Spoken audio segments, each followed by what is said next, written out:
The sound of thunder and really creepy radio music. That's what we got. Alright, we're going to speak with the Burly Tapper.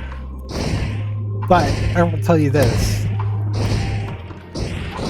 There's 2 Aether Currents along the way, because we got Aether Currents to look for.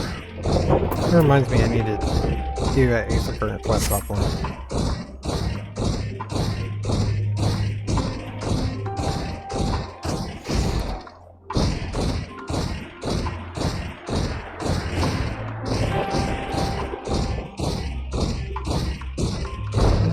No, I gotta jump over him.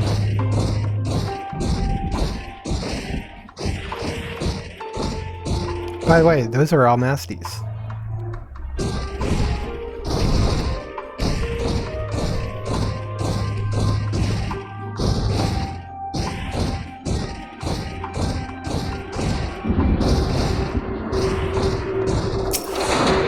It's a card!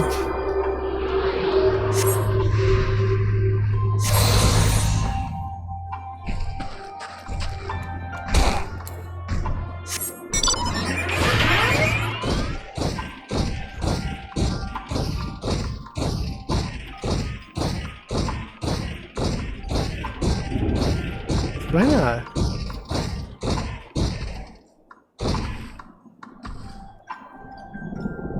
An A-rank?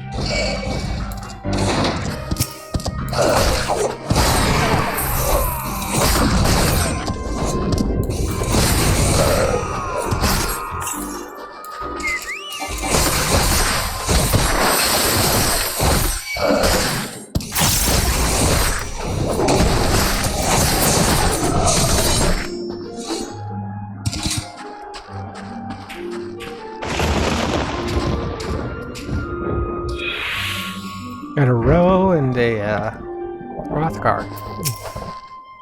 Hello there! How did you find us? Oh, you kind of stick out like a sore thumb. What do you mean I stand out like a sore thumb? Huh? If the purebloods over in Victor's Sport been giving away our location, you never found us. Those stuck-up arseholes thought they would come waltzing in here, demanding ceruleum, with nothing off in return. Ha! Looks like the boot's on the other foot, now the capital's gonna shite. So we're resorting to sending you to negotiate?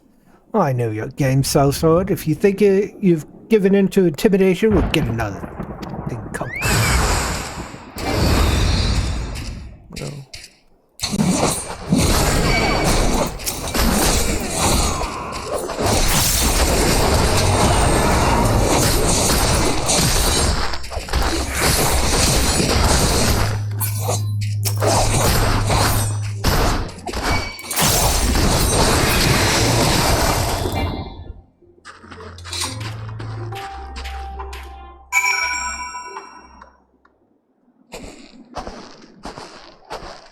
There you are. Just after you left, Lucinia asked me to go and catch up with you in case you needed a hand. Somebody must have slipped that we were little experienced in transporting barrels of ceruleum. So this is Tapper's then. Well then, after you.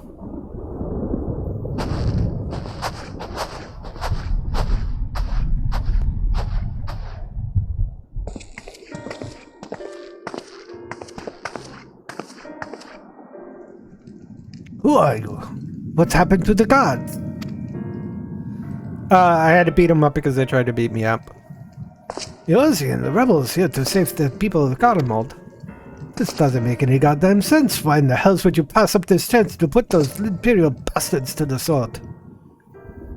Let me guess, none of you are Guardian. You were brought here from other lands? Girbanya, Yanksha, Baja, Damaska, to name just but a few. Some dragged here against our will. Others fed bollocks about the better life. Types all put to work extracting ceruleum. All given the esteemed title of An, place us firmly on the bottom rung of the ladder. But the old hierarchy means nothing when we got it moved. Says we, but the only thing that escapes more or less unscathed is ceruleum ingots. They still sustain us, even with our paymasters out of the picture. We hear your experts are drawing up ceruleum from the bottom of the lake. How do you do that if it's frozen over? Wouldn't you like to know? Trade secrets, I'm afraid. At any rate, it is not as if ceruleum is used for much these days, which is with the city in ruins. We have enough to power our heaters and save the surplus for later. Though it helps stave off the cold, it does sod all about our hunger unless you can trade it away. Speaking of which, be sure to tell your contingent we got ceruleum by the barrelful. If you're interested, we'll exchange it for whatever provisions you're willing to spare. We can certainly ask, but if they're all free to go, if you're all free to go now, why carry on living here? Free to go? Go where? Even if we manage to get back to our homelands, there'll be nothing left to us, thanks to the Empire. And the knowledge and skills we required working here would be practically useless outside of Garlemald. So we're staying for the time being. As long as there's a need for ceruleum, we'll find a way to get by, even if Garlemald as we know it has gone for good. Gone for good.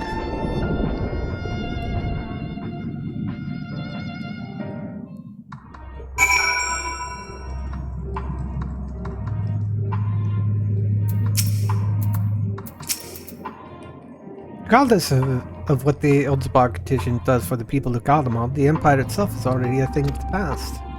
For many, there would be a chance of cause for celebration, while others, his whole way of life has been turned upside down. After all the atrocities committed by the Emperor in the Empire's name, perhaps it is for the best that it is consigned to history. But what of the ordinary people, their lives, their stories? Should they be forgotten too? I suppose there'll be plenty of time to ponder that later. For now, let's see about getting some ceruleum.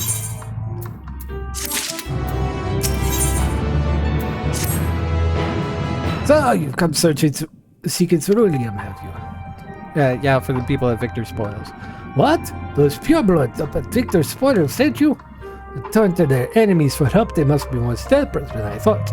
Then again, Lucina's got their little sister to think about. A sister? But we only saw Lucina and 3 men. Possible she died from whatever was ailing her. She needed treatment. I doubt there was any way to get it for around here. May have refused Licinia at first, thinking she'd come back with something to exchange. But I can spare them a bottle's worth of ceruleum. Consider it a reward for introducing me to the rest of your contingent. Be sure to send them our way, you hear? I can't for the life of me think why Licinia would keep her sisters a secret from us, but we asked about that after we delivered the ceruleum. Come on, let's hurry back.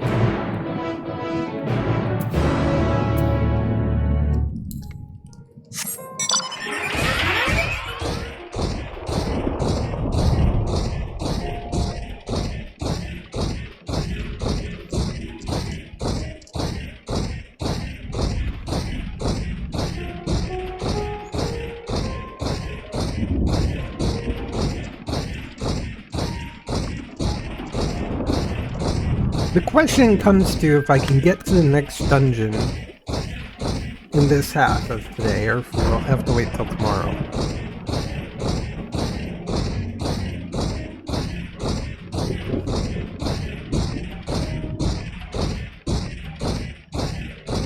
And yes, I said tomorrow.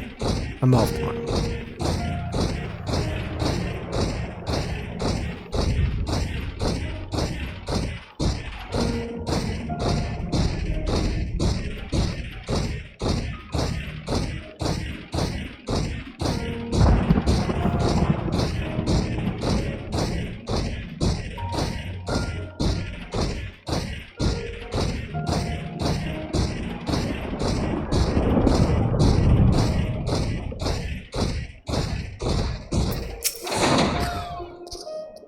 This isn't right. It's too quiet. I would have thought Alfredo would still be treating them by the fire, but there's nowhere to be seen. I'll look inside the house while you search outside. They can't have gone far.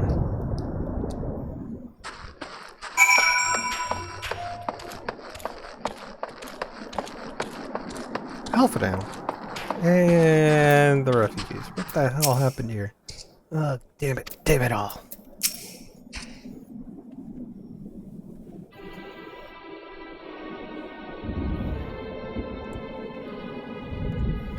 They asked me to help carry supplies, and then I followed them back here. They attacked me. Caught me off guard, forced me to defend myself. Fear they fared rather worse than me. Can't fool us. We know what you're about. Vultures, that's what you are, waiting for the wings for us to show weakness. Then in you swoop. Here to help? What rot. All a ploy to make us lower our guard. Let you in, put yourselves at your mercy, put us in chains, steal our lands, get your revenge. Oh, it's not what any of us want. Save the arguments for later, we got bigger problems. I found empty medicine bottles in a bed that's still warm. True, Licinia was hiding her sick sister inside the house. But now there's no sign of either of them. Where are they? Where did they go? Away from you and yours. If you think I'll tell you, you're a fool. I'll never give up my people. You're trying to help them, you idiot! Her sister's ill. The empty bottles prove it. So the medicine ran out, or she put it in her pockets to make it easier to carry, or to avoid the sound of clinking glass. There are beasts everywhere. How could you let them go alone? To protect them from you!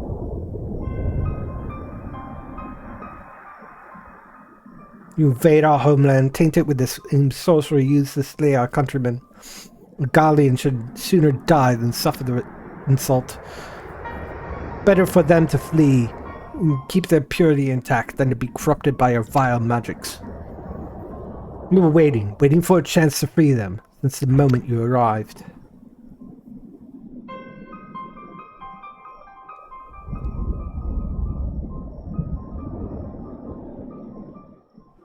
This is getting us nowhere.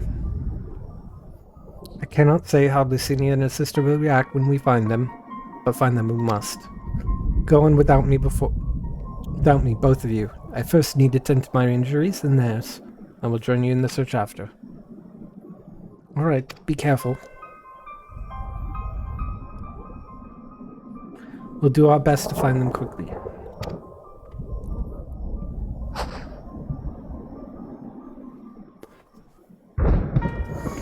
There's only one path out here, so that's where we'll start.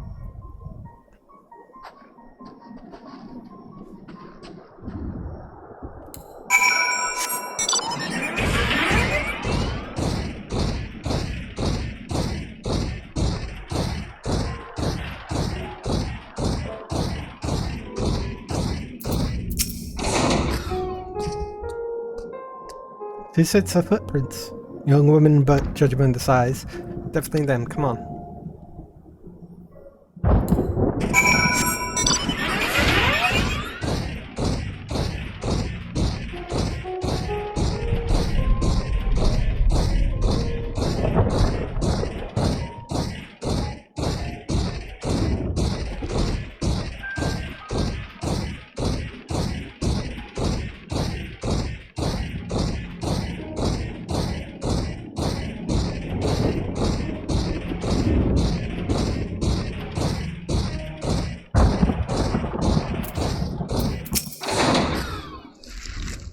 Trail stops at the frozen lake. Perhaps they chose this route so as not to leave footprints. I can't think of any reason. Look at this place. It's crawling with beasts. I can only imagine how hard it would be for our alien sister to cross the ice. We could really do with Alphino's help, but we can't afford to wait for him. Let's split up and look for clues.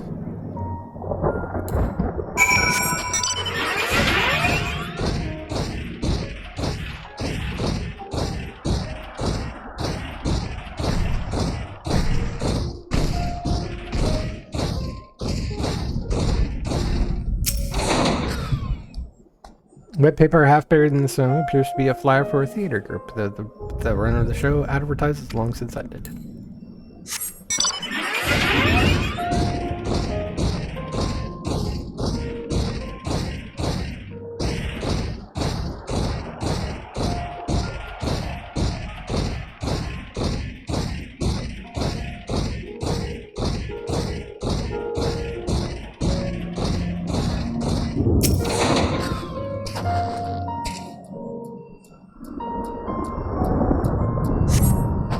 Blood staining the snow appears to be fresh. Judging by the amount, the victim may have been severely wounded. Trail of blood leads southeastwards.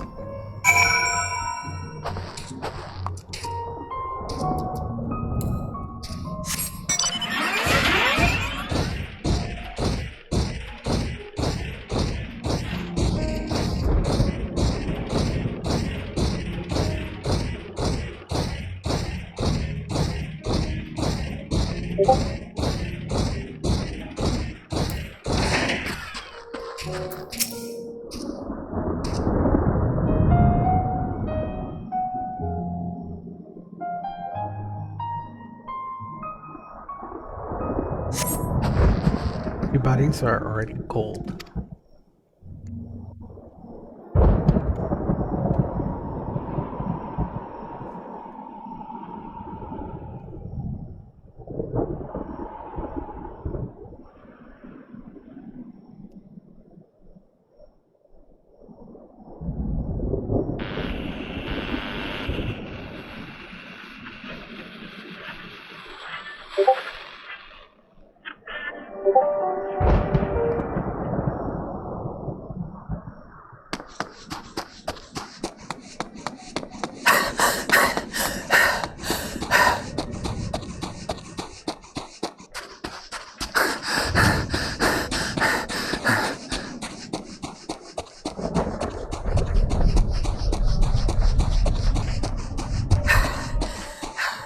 Blood trail. We found one. They were attacked.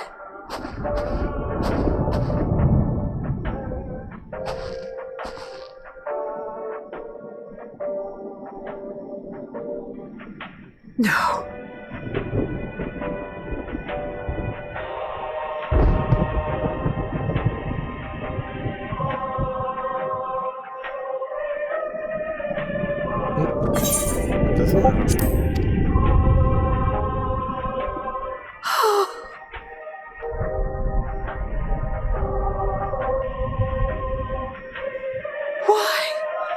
Why wouldn't they?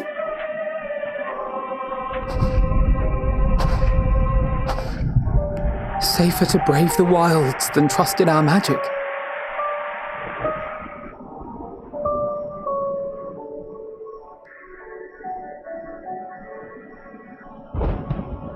We should have... I should have...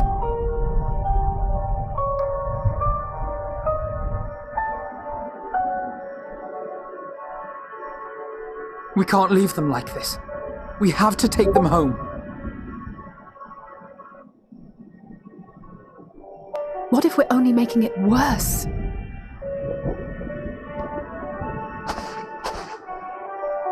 Maybe we don't belong here, but neither do they. Not out here in the wind and the cold.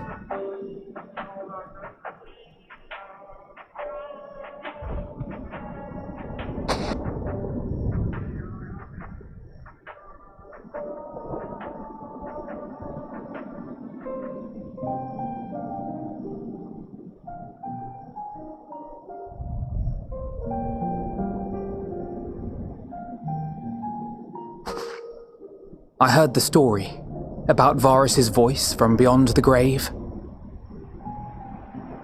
Of course, I didn't believe it, but Licinia and her sister did. Perhaps there is something to the tale after all.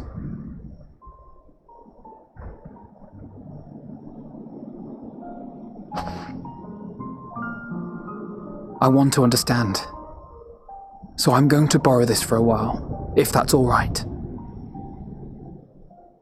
You had every reason not to trust us. We came as trespassers, invaders.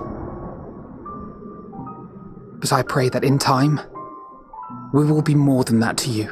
That we will find a way to help your loved ones. And see that no more children are left to freeze alone in the snow.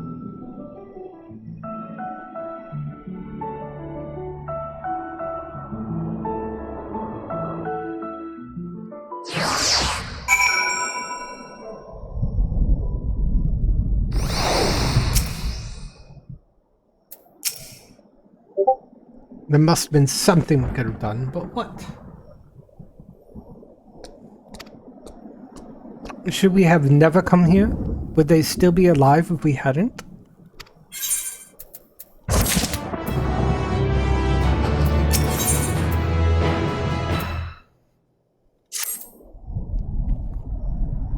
We've already caused enough harm here. Let us return to camp before we cause any more. As for those inside the house, we should send someone to take care of them. Someone who isn't us. All we can do for now is make our report to Lucia and do everything in our power to prevent further tragedy. Let us not linger here no more. Come.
Thank you for your report. We shall inform the troops of these developments and instruct them to proceed with the utmost caution should they encounter any survivors. Allow me to go and speak with the ones at the victor's spoils. They may be more willing to listen to a fellow Garlean and accept our offer of assistance. I pray you are right. And though I am loath to burden you any further, should there be an appropriate occasion to speak of Licinia and her sister, please do so.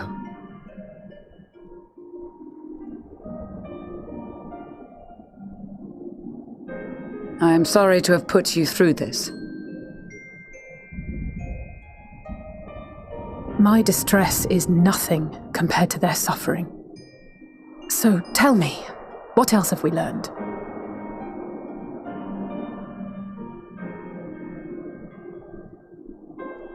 As you may have already heard, we have succeeded in curing the members of the Popularis, Maxima identified. They have provided us with some intriguing insights into the current state of Garlemald.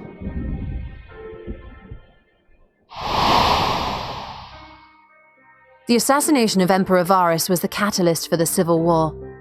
Nerva declared his claim to the throne, and his opponents refused to recognize it. Fighting broke out in the capital, where Nerva's 3rd Legion clashed with the 1st, who remained loyal to Varus even after his death. Of course, even Imperial warmongers would balk at the idea of turning their shining city into a battleground. Like burning down the wood to spite the wasps. Neither side would be so mad. Unless something or someone inflamed their animosity to such an extent that they could not help but act against their better judgment.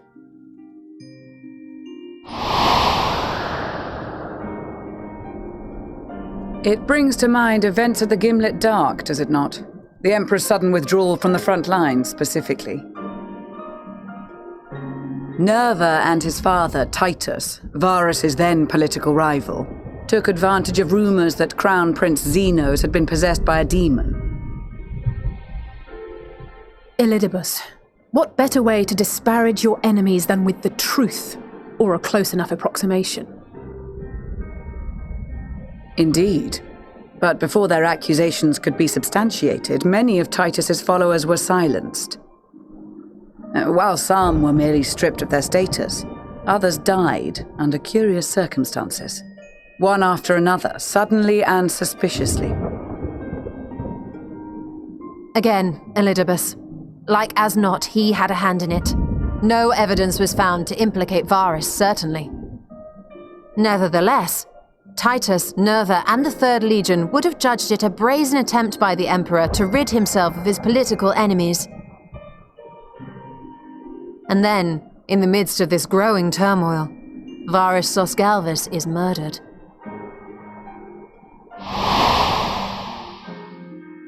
And Garlemald's own prodigal son, Gaius van Belsar, is named the murderer. Shortly thereafter, Nerva claims the right of succession, and in response, the First Legion claims the assassination was part of a coup d'etat orchestrated by Titus and Nerva.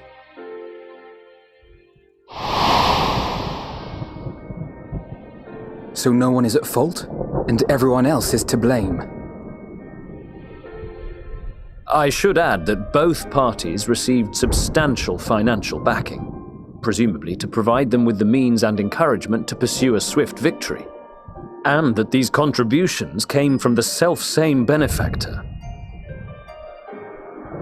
I'd heard House Brutus had been filling the Third Legion's coffers, but the First as well. It would seem so. Though the Populares determined that the First Legion received funds from a variety of organizations, all had connections to House Brutus. So Fandaniel, in the guise of Asahi, was playing both sides against each other the entire time. The information we gained from my friends does not end there. One night, shortly after fighting broke out, the capital was shaken by an immense tremor. From that point onward, they have no memories, no recollection of any events, including our clash on the Magna Glaciers. But when asked about the Imperial Palace and its bizarre transformation, they somehow recall Emperor Varus giving them orders in their dreams. May the Tower of Babel stand as testament to the glory of Garlemald. This sounds awfully familiar. We have something to show you all.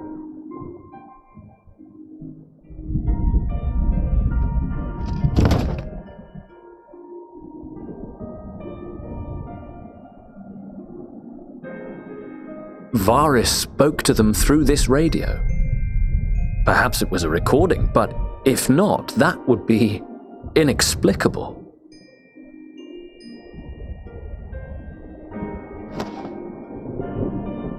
We are of one mind, then.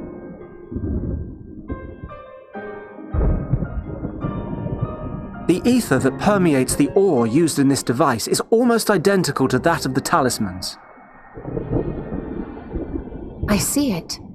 While it is likely more by coincidence than design, these devices might also ward against a primal's influence. A picture is beginning to form. If the tremor felt throughout Garlemald was a wave of ether emitted by a primal,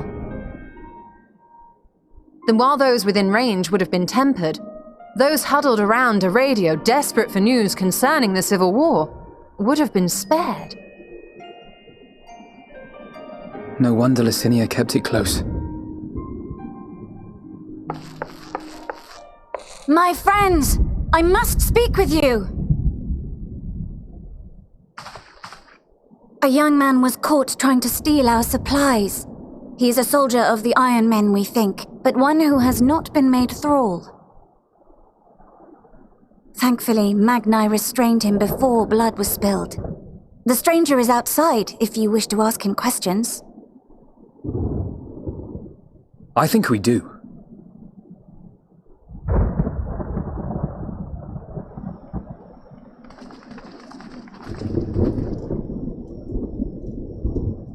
Who do we have here?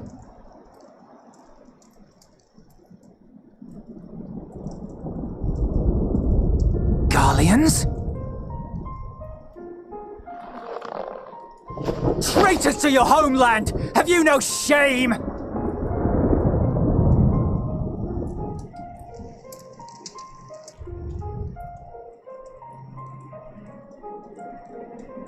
I am Lucia Junius, a Temple Knight of Ishgard.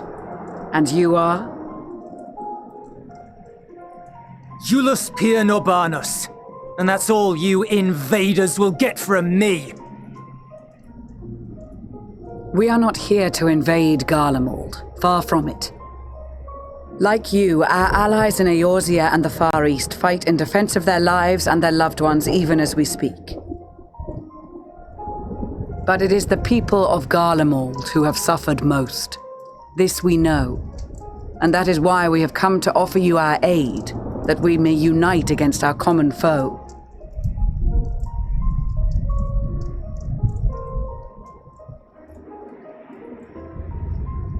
Whether you believe me or not, those are the facts. Now, answer me this. Why would a proud soldier of the Empire be reduced to stealing? The situation must be dire indeed for you to go to such lengths.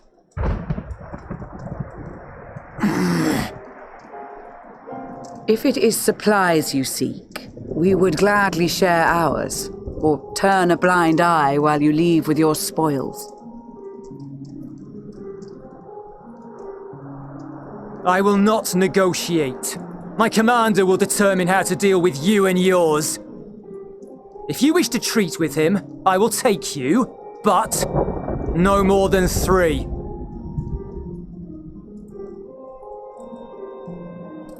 I don't much like the sound of that. But if we do accept his proposal, I suggest the 2 of us and...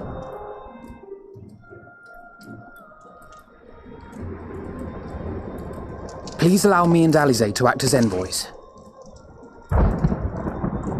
May I ask why?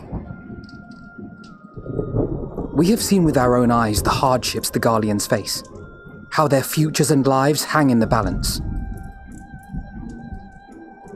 It's not the warmest invitation, but it's an opportunity to prove our intentions true. Maybe not a chance to make things right, but a chance to make them better.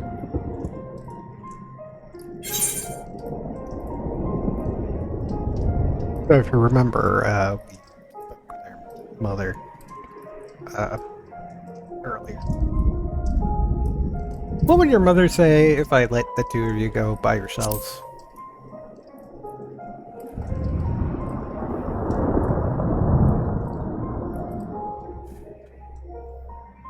I can see that persuading you otherwise is a lost cause, but you will proceed with the utmost care.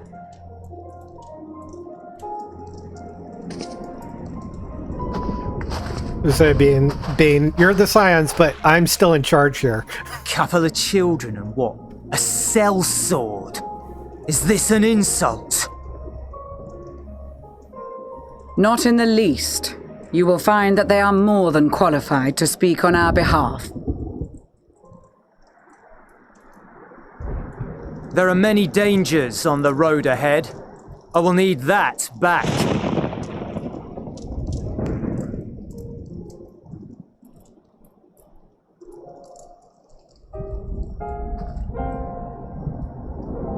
And he hands it over very respectfully. Here you go.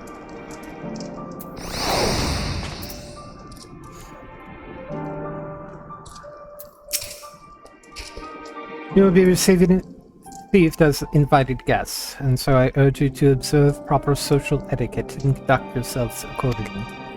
Your safe return takes precedence above all else. Remember this. Tancred, in particular, will be worried sick if you've gone too long. May the Fury watch over and keep you. Are you and the children ready? I will explain the route once we're outside of your camp. If anyone attempts to follow us, we will judge it as an act of hostility. You will not hesitate to take appropriate measures. I would expect nothing less. You have our full cooperation.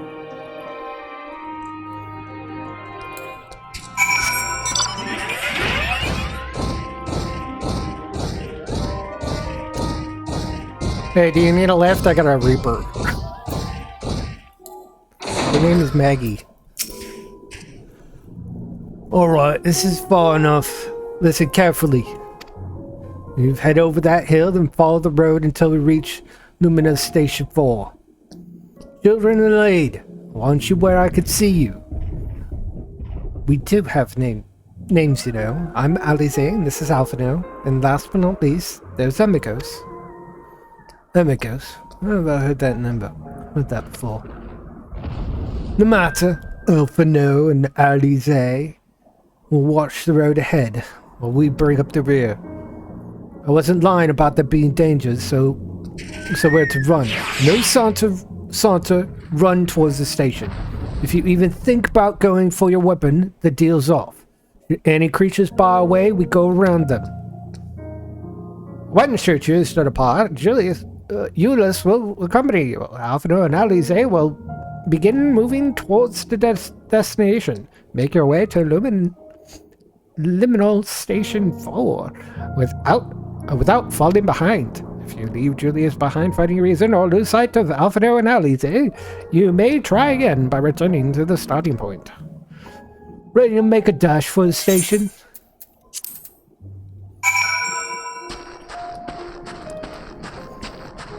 Oh, was that him, right?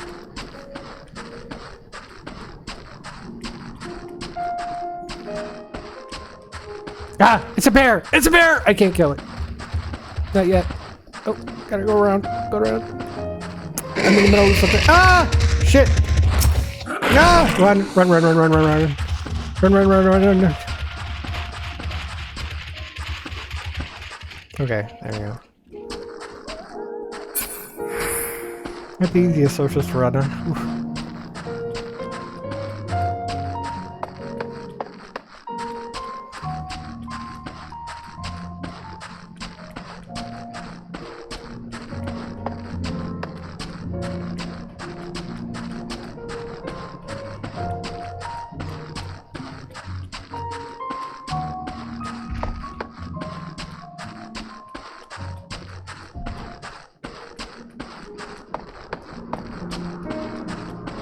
A U-turn.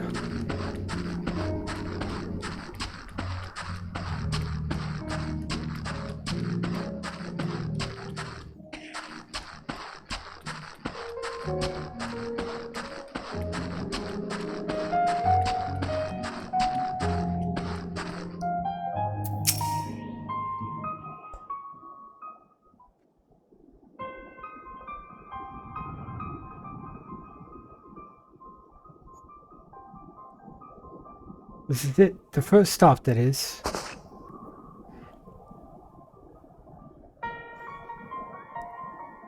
Good. Looks like your friends knew better than to follow us. Are these your headquarters? No, we're stopping here so I can check for pursuers.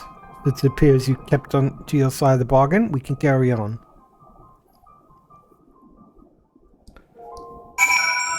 Alright. Before we carry on, I'm going back and killing that bear.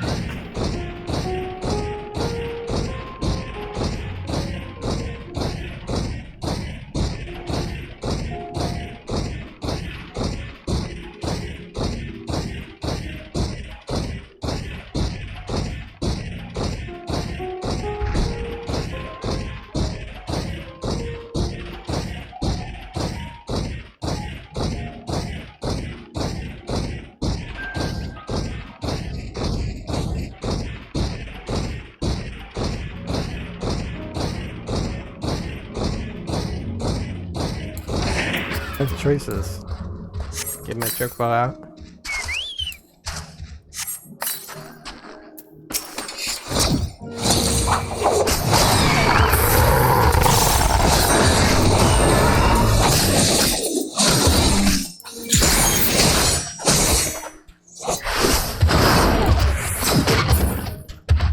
There we are.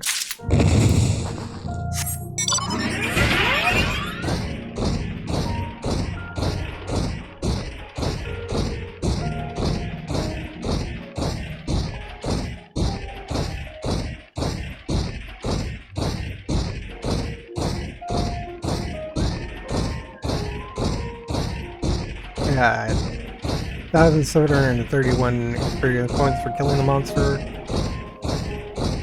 Wingar got 5,833 experience points. I got 1,000 gil, 208,490 experience points, and 3 sacks of nuts. Sacks of nuts is the hunt bell currency.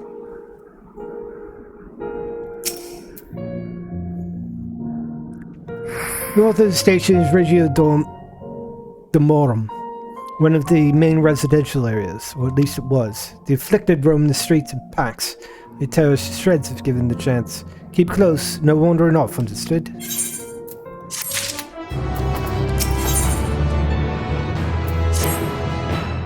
From here we'll be heading northeast, keeping to the left of the railway. While the route itself is straightforward, getting past the hordes unseen is anything but. Keep your weapon at the ready. They would attack their own countrymen? Aye, and spare their own but slaughter the rest without hesitation. Though we're trying to avoid detection, the chances to sneak by completely unnoticed are slim. I'll lead the way, but in the event we are seen, we have to fight them off. Those two will follow us, provided they can refrain from drawing their weapons, while I doubt they will be foolish enough to stab their guide in the back. Well, not take that chance. That said, let us proceed.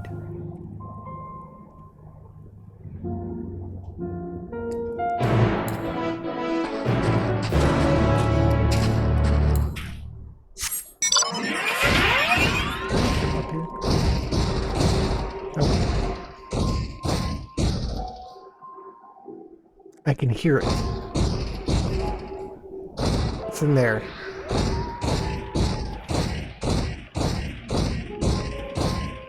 With that fight off when we mutant. Oh, but look at this.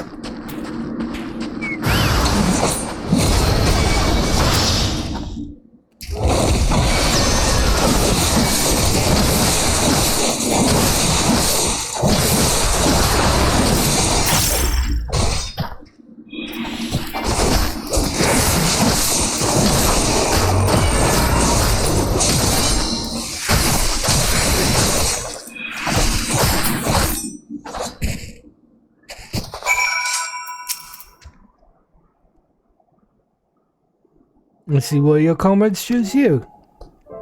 Ulysses, our contingent has a cure for the afflicted, or tempered as we call them.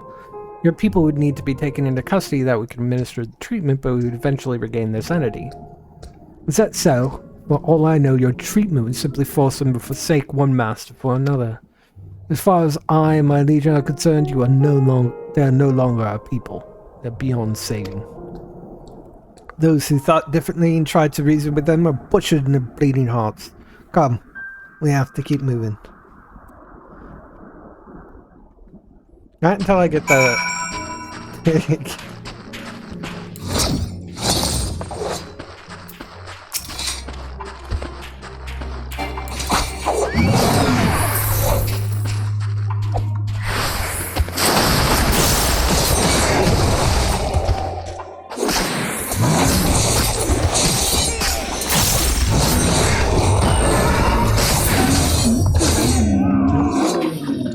Okay, I went overkill. That's alright.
Looks like we're not being followed.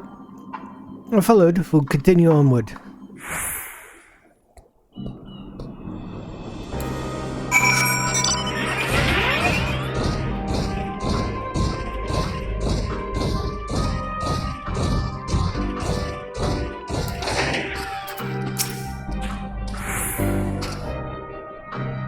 I meant what I said. These people deserve only death.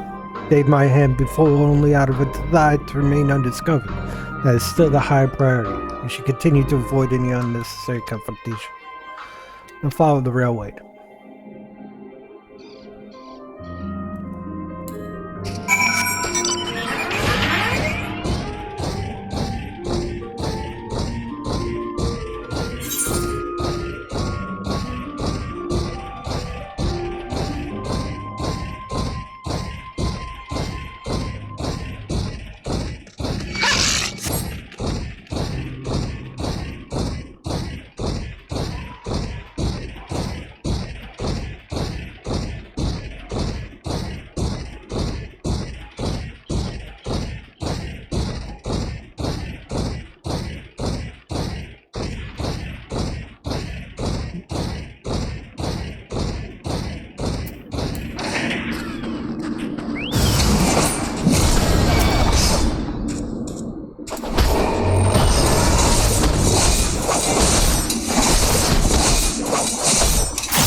Look at what they have become. Would you still stand there and claim that they can be cured? Those exposed to a vast quantity of a pilot's ether may suffer severe corruption. Even with treatment, some victims are beyond salvation. Then you admit it. Now that you've seen these monstrosities for yourself, perhaps you could think twice before speaking of a cure. I mean, if you could save some.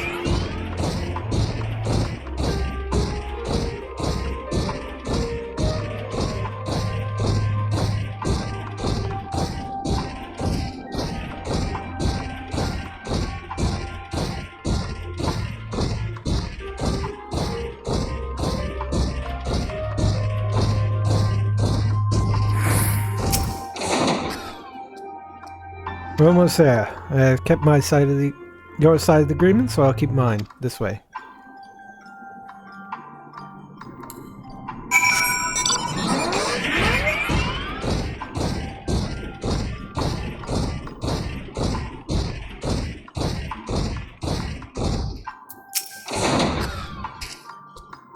This is Tertium, one of Galamad's largest stations, and now serves as our headquarters. Ari sent the twins ahead. I'll be with you soon, so wait for me at the bottom of the stairs.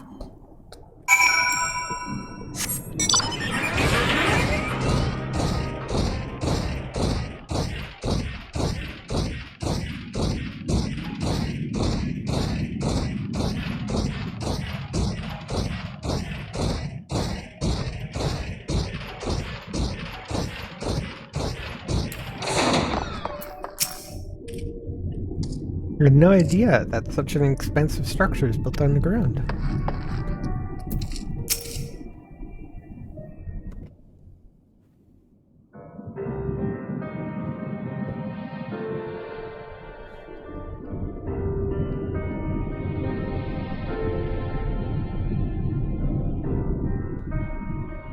It's plain to see why they chose this as their base of operations. They could have done a lot worse. Even so, I imagine it's not the easiest place to live.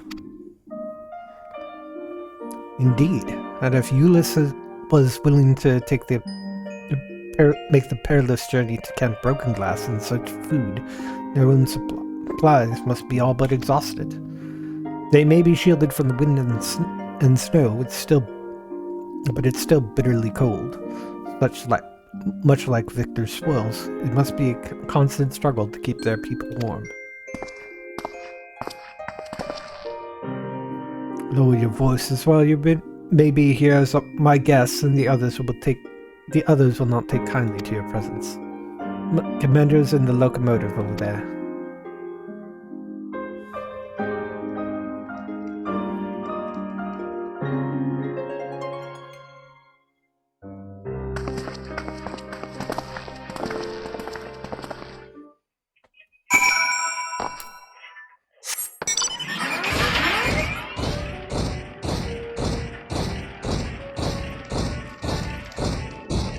What? A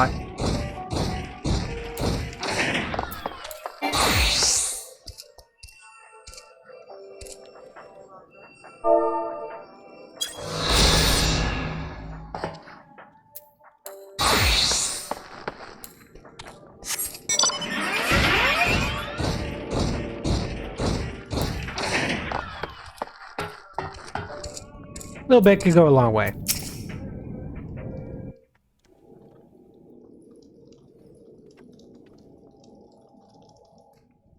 These are their chosen representatives.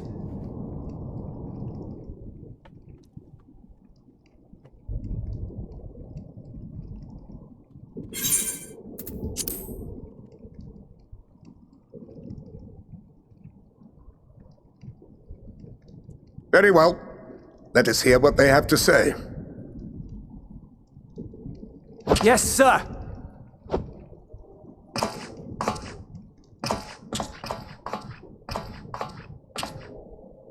I present to you our commander, Lord Quintus Vankina, Legatus of the First Legion. The first? I had no idea you had survived.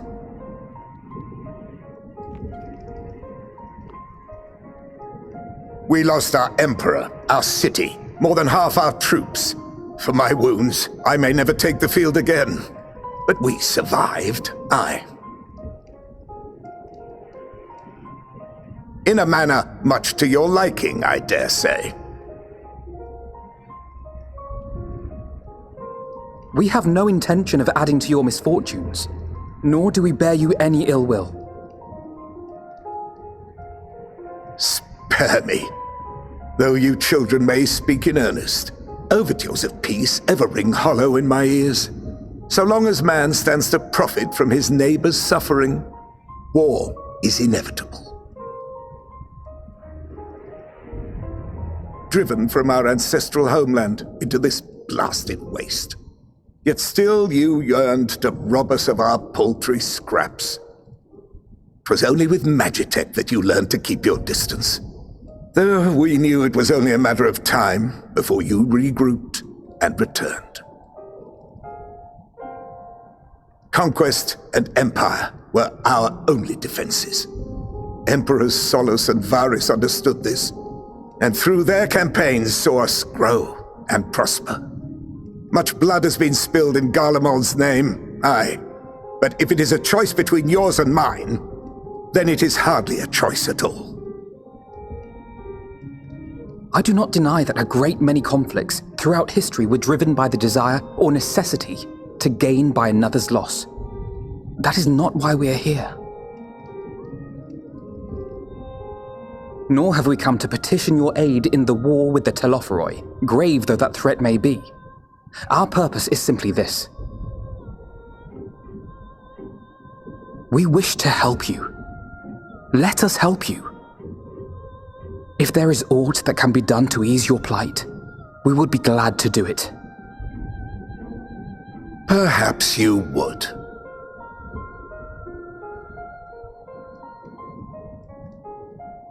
But regardless of the ideals you espouse, your leaders would not send an army into Garlemald if they did not stand to benefit.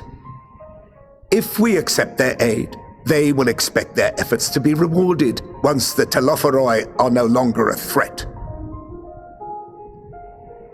And after compensation and concessions, the great empire would be brought to heel. Her enemies rejoice at her downfall. Our third eye, a mark of shame. We won't stand idly by and let your people be humiliated. And we're not alone in that. We only want to make a difference, to make this world of ours better. Surely you can understand that. What I'm trying to say is, there are so many people who just don't care about making you suffer.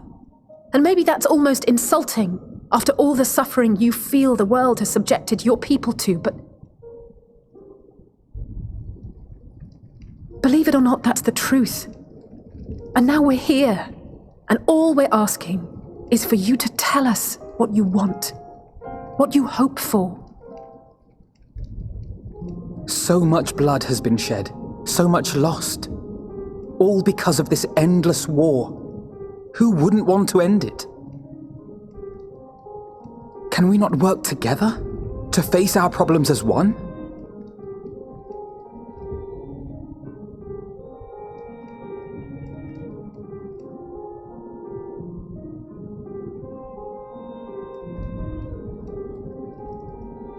Answer me this, young peacemakers. If a world without conflict is your desire, why reject the unity and prosperity of Garlemald? Is it because we do not share your faith? That we do not share your heritage? That our ideals and virtues differ? That we cherish and hold in the highest that which you do not? Disparity is the root of discord, and peace built on compromise is flawed and fleeting. Happiness for one and all is a dream, and the reality is that to the victor go the spoils. That is why we Garleans will never submit nor surrender. For freedom and for pride, we will remain true to ourselves until the bitter end. That is my hope.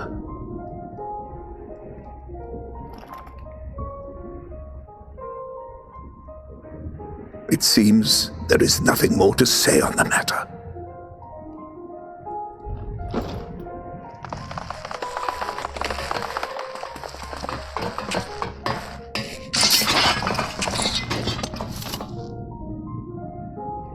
You will remain here while I decide what is to be done with you.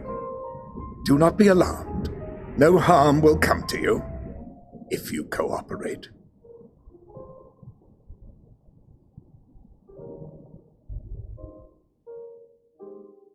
We will not resist. However, as your guests, I ask that we be allowed to speak with the other members of your group. As you wish. I had no intention of locking you up, as by dawn you would be frozen stiff and you're no good to me dead. You are free to move about the encampment, but there is one condition. Collar them.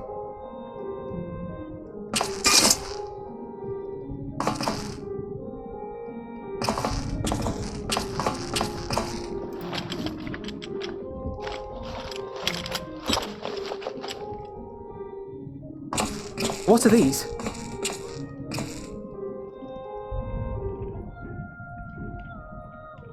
Incentive.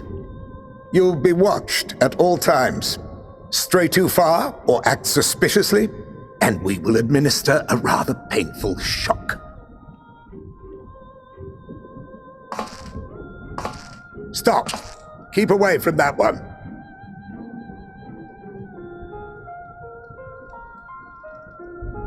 The champion of Eorzea is not so easily cowed.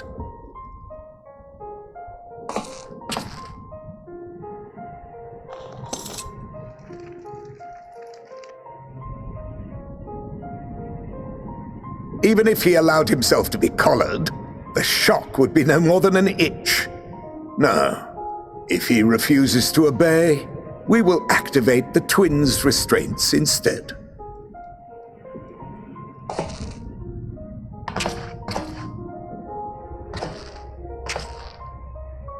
You needn't worry about us.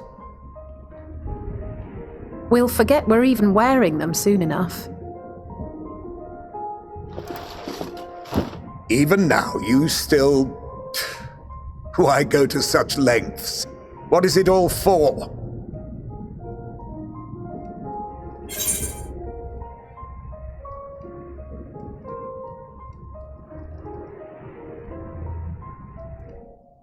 In the coldest, blackest of night, meager though it may be, we must share the warmth of our fire.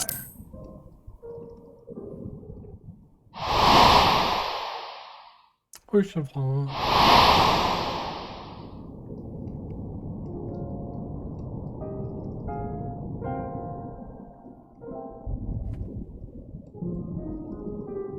You are a curious one. A far cry from the merciless barbarian others paint you to be. You will be their warden. Take them away. Yes, sir.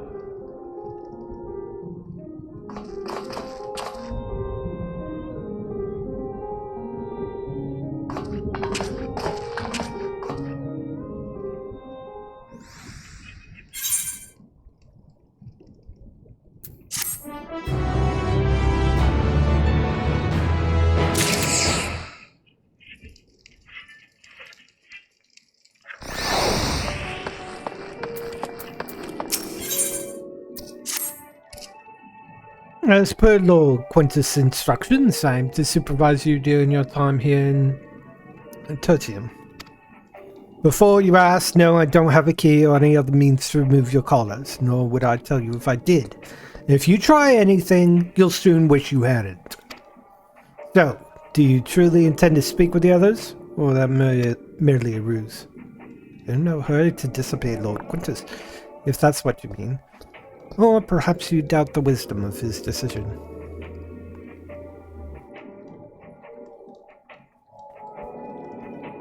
Do as you will, but remember, I'll be watching.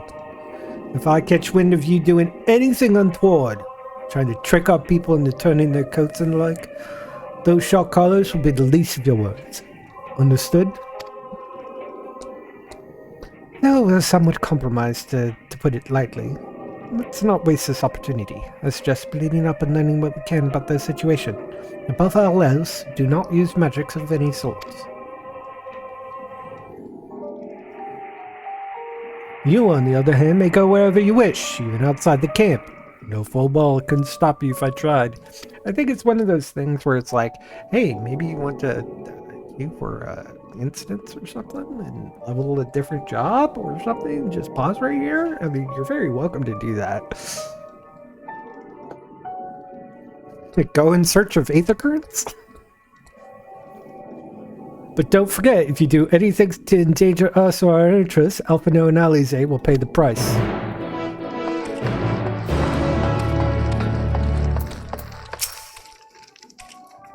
It's you, Emigo's Rune War. I served under Lord Gaius in the 14th Legion. I was there on the night the Praetorian fell. You and your adventurers, you killed them.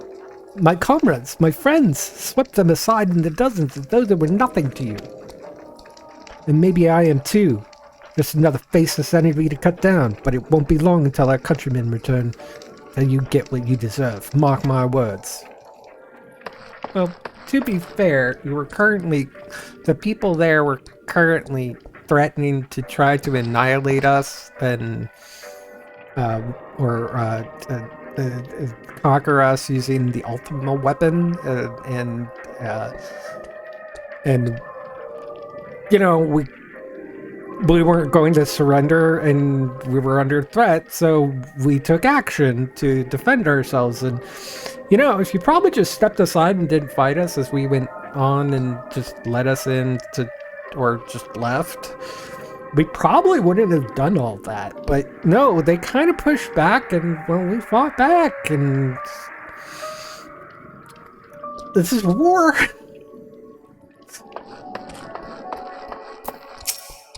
I'm glad you survived. Oh, cold. Which reminds me, I'm actually kind of chilly now. Probably because I'm done with my coffee and now I've got cold iced tea.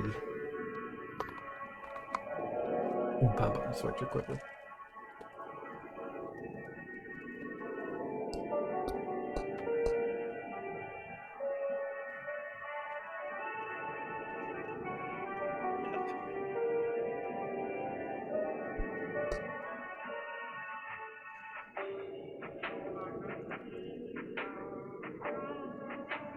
His young soldier is on the verge of losing consciousness. Creepy radio. I know who you are, the so-called champion of Eorzea. The gloat, have you? Not really. We're just coming to make sure everything's a-okay. We could, help out and such. Because, well, you guys don't really seem like a threat anymore. Cities of ruins. I'm not seeing many people here. It's like freezing cold. Everything's kind of shut down. Kind of in dire straits. I think you've been defeated. You know what? Now it's time to reconcile. We'll help you out. Get you back up on your feet. This whole conquering other lands. It's not do that. We don't have friends. Maybe diplomatic things. You're just people. We're people.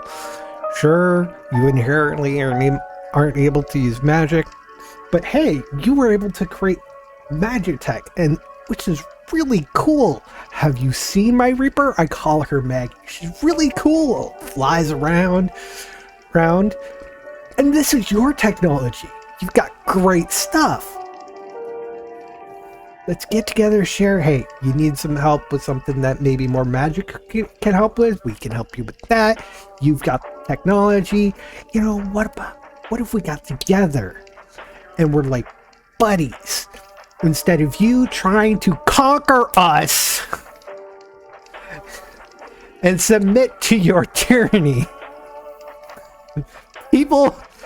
Us people who you call savages, which means we're lesser. But the thing is, we don't think that we're lesser. We don't think we're greater. We just think we're people, you're people, same level. But I know, your propaganda, because of Emperor Varus and Solus says we're savages, all that was complete and utter bullshit. But you know what? I can understand. You've had this put in your thick in your brain, and we just need to work through that. Maybe a little maybe if we sat down and talked, you'd realize we're not savages. We have different abilities. I have abilities. You have abilities. We could get together, common cause, that sort of thing. Tlafroy did this. We came in here because we wanted to stop the Tlafroy because they were threatening us. And you know what? You're not the ones that we care about right now. Well, we kind of care. We want, we're coming into your land, so we want to be able to help you out because, look what they did to your city. The city, they've tempered a whole bunch of your people, and you know what? We can help with that. Might not be able to get them all, but if we can restrain, knock out some of the people who are less affected, we might be able to cure them of tempering and bring them back into the fold.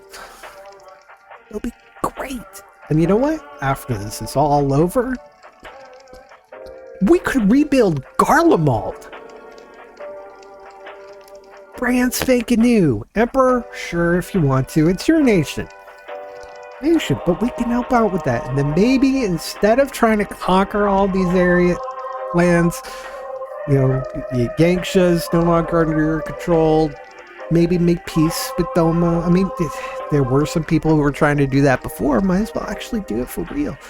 Boja, maybe help out with your tech can be great benefit to people all around the world. Anyways, drives me insane. But needless to say, this is really giving me World War II vibes, right? I know who you are, the so-called champion of Eorzea. Come to gloat, have you? Wipe the smoke off your face. By the blood of my compatriots, I swear I'll... And tore the sutures. Of all the times, the worst of the lots within striking distance, I can't even muster the strength. If it weren't for the third bleeding us, we'd be the end of you. Vergilla's treachery clearly cost Lord Quintus's life, but we made our escape. Took shelter in a mansion, tended to the wounded as we prepared to strike back. And then, night fell. We gathered around the radio. Then the terrible roar. The capital was in chaos, but we were spared. If you can call this a mercy, mind intact but body broken, a soldier in name alone, I'd cut you down where you stand if I could, murderer. Look, seriously, I was just out there adventuring, slaying primals, protecting people, and then Gaius Van Belsar decided to step in with Nero Tolskeva's discovery and activation of the Ultima weapon. Sure, great, it could take care of primals, but then sucked in its energy and then was going to use that to wreak havoc across the Origin and conquer us. We didn't want to be conquered. We were already having a tough time in regards to the whole calamity that happened when you guys called down Dalamoon, which released the Elder Primal. There was a lot of things you did to us. Did we want this? No, we just wanted to just live our lives where we were. Jesus Christ. Calling somebody who's protecting somebody and killing people a flat-out murderer if there wasn't any provocation, or it's really you guys coming in with the and conquering the murderers. It's like, look, we're not aggressing at you. Why are you aggressing at us? We're gonna conquer you because it's for your own good. How do you know it's good? Why don't you talk to us, being like, okay, we understand you got this primal problem. How can we help? Anyways, radio is the same model as one used in Victor Spoils. Perhaps it's what saved the soldiers who had been being tempered. Area. What else? Queso.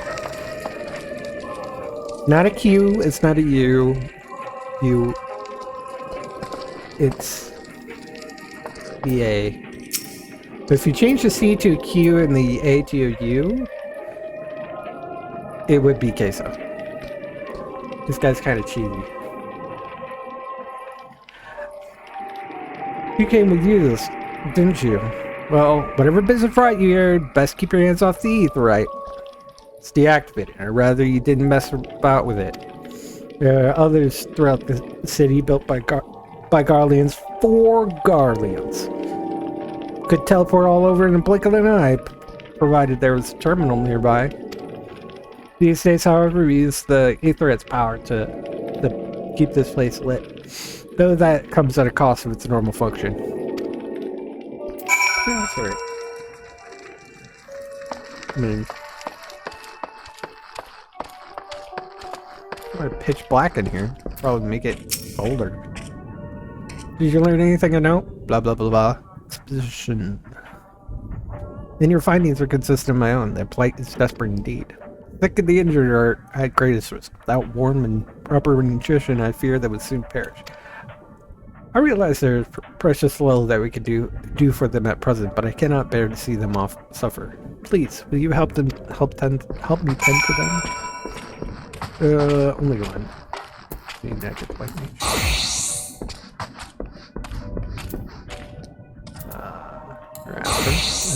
Maybe some sage. Here's sage.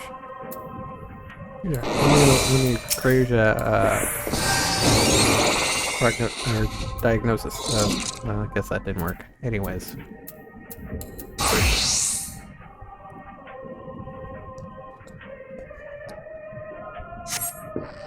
Who's there? Guys, I can't see all that well. Thank you. The numbness has subsided a little, but I know I won't last much longer. You should look to the others who can still fight. Give them my ration. If me being hungry means so someone else lives to see another day, so be it. At least I can still serve in that way. That's depressing.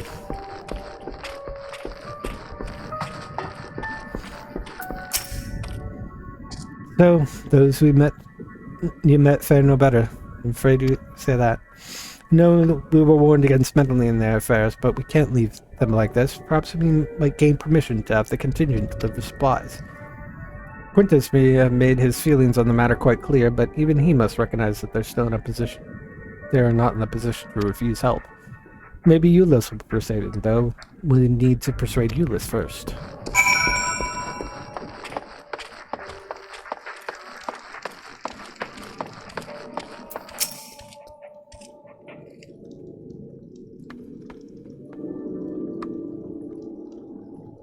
Well, seen enough? Stop the other ones. Euless, the people here have barely enough food and fuel to survive. Have you and the other soldiers been able to procure any more supplies? We've been scavenging provisions from nearby houses, as most families kept, some stored away in the event they were snowed in. Still, going out and getting it is dangerous work, and we have a lot of mouths to feed. Fuel is the greater concern, though. We had some ceruleum set aside until it was stolen. We haven't identified the culprit. Could have been other refugees or one of the afflicted, for all we know. Either way, we're down to the last dregs. Without the heating they need, those in poor health are only going to get worse instead of better. If it's ceruleum we need, our contingent has secured a ready supply. We can have some sent over. We will not accept your charity. If you can hold on a little longer, the situation is sure to change. Everything will change. These mysterious countrymen of yours, I assume. Heard something about it, have you? Well, from what I've seen, there's little I can do to interfere, so there's no harm to telling you. One of our scouts spotted a hooded man issuing instructions to the afflicted, and in the Bass's words, loyal servants of Falafra. Then he made his way inside the Imperial Palace, and what stands in the place. We've identified the seat of the enemy's power, we realize. Lord Quintus dispatched messengers to the 10th Legion saying as much, and instructing them to join forces with the provincial legions to prepare for a combined assault on the Talafare. Once our allies arrive, your contingent will be sent running for the hills. Then we shall reclaim the capital by our own hand. And how do you intend to survive in the meantime? At this rate, many of your countrymen will perish long before reinforcements reach Garlemald. They need help now. Say the word and we will bring you ceruleum. We have it, we'll give it to you.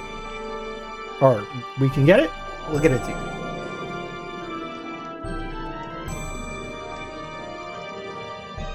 I will speak with Lord Quintus.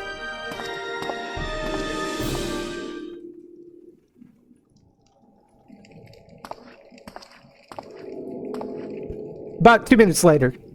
So, did he agree to it? No, we will not place Garlemald in the debt of her enemies. I have, however, been ordered to search for ceruleum outside. As you are under my watch, you will come with me. Sure, very well. After all, many hands make light work. You're not in more trouble than you're worth. The only thing is, you need help? Sure. Once we're outside, you'll follow my instructions to the letter. We depart for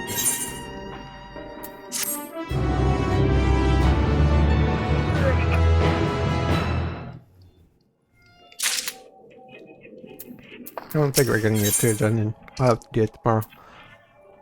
Euless finds himself in the somewhat bizarre position of leading ambassadors with an enemy contingent on a salvage mission. We begin our search for ceruleum in Regio Urbanimisa. Anyway, first location is Forum Soleus, a park in the northwest, to the northwest of the station. You are to remain close at all times and act only as ordered. Follow me.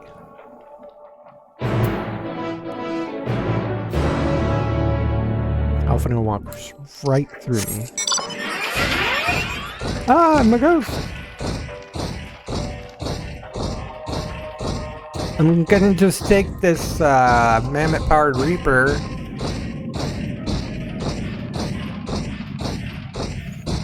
Hi, have you met Maggie?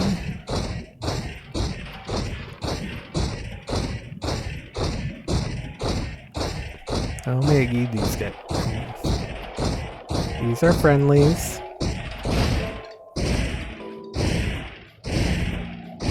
I'm gonna do a slight cheat here. Okay. With that automated saber.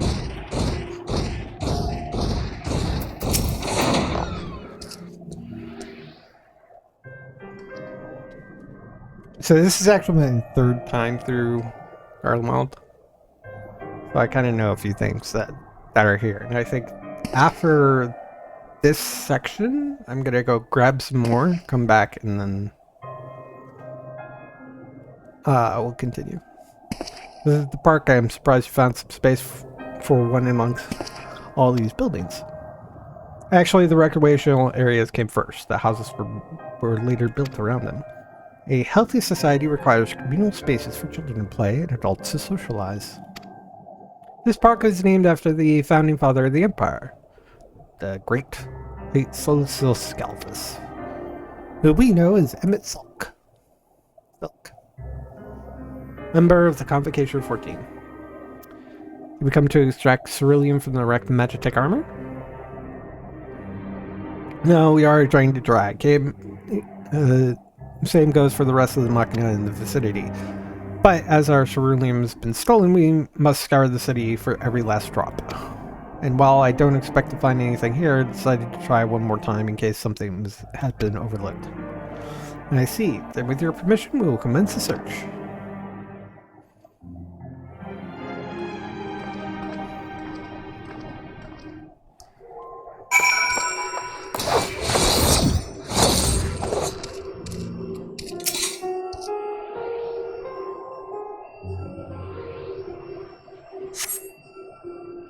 Though rather small for Garlean standards, the structure is reminiscent of a merchant stall. Perhaps it was built for children to play at shopkeeper. There is nothing inside resembling Magitech or any other devices that would be fueled by ceruleum.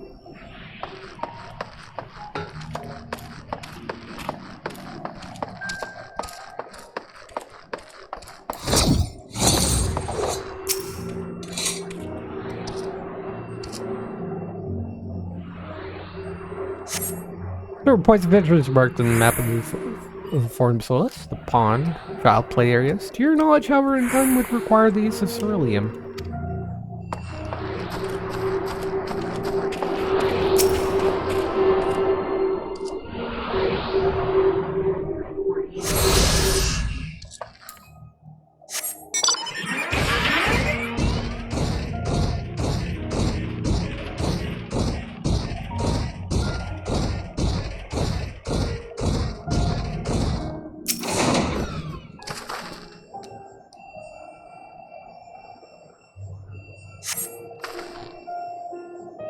Cursory inspection of the wrecked Magitech armor confirms the fuel canisters had long since been drained of ceruleum, as Eula said.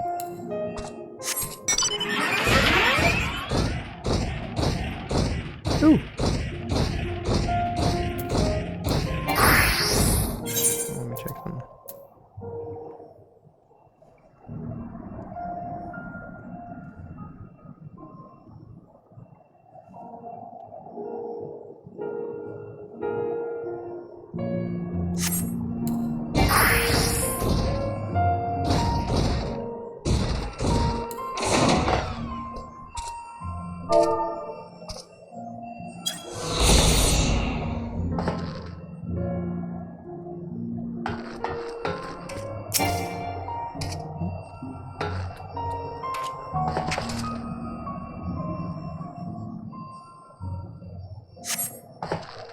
The contraption is built in the style of Imperial War Machina, armed with battery of weapons and capable of transforming into different configurations.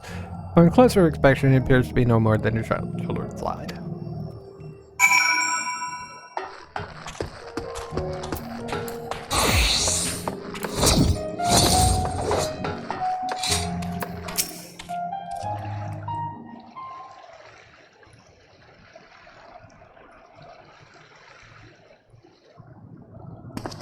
Yeah, I did my thing. Look, I wasn't able to find anything.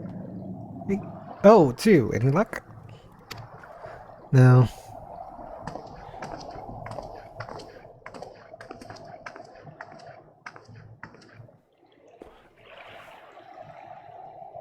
No sign of any ceruleum. Hardly surprising, but disappointing nonetheless.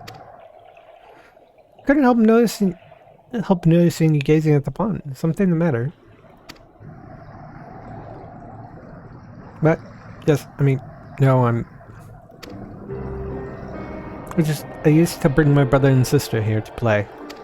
The pond was heated to stop it from freezing over, so like all the other children they just had to wade in and splash about. Would have stayed there if I didn't drag them out. We'd be sopping wet when all was said and done. Every time. And every time when we'd get home, Mother would scold us, saying we'd catch our death walking around like that. The pond was heated.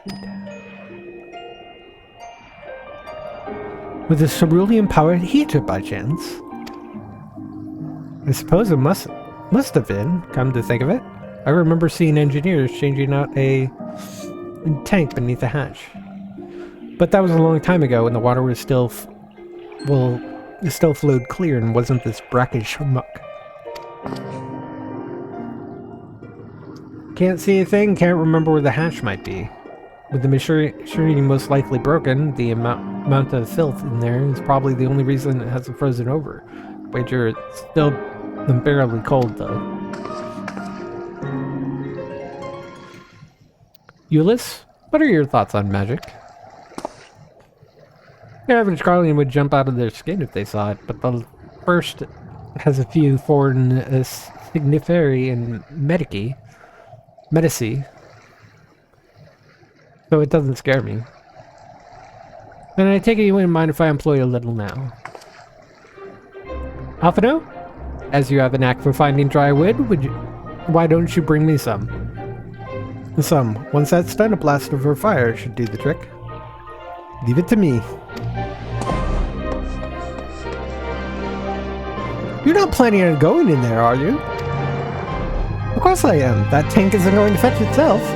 There's nothing so involved as extracting unprocessed ceruleum from a frozen lake like how the tappers do it. We're talking about shallow pond in a park, and we have a way of warming ourselves up after. But that's insane. So, fancy a dip?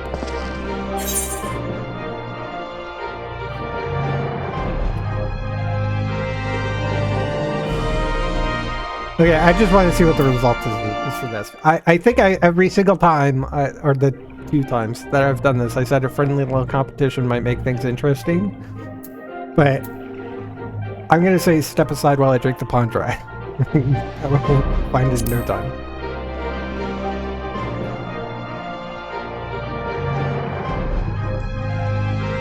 That would be the stupidest thing I've ever heard in a while, and that's saying something considering who my brother is. I can't fault your enthusiasm, though. Let's do this my way first, and that doesn't work. Perhaps then we can try your method. With Alphino's help.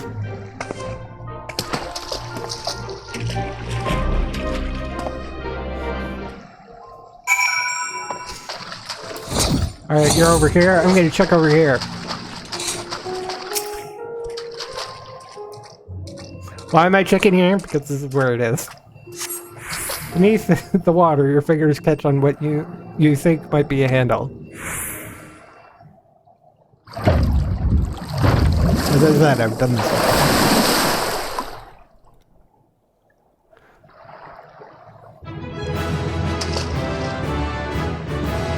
My hand has absolutely nothing in it. I open the hatch and receive a ceruleum tank, which they did not bother to show in my hand, but they have my hand raising up as if I have something in it.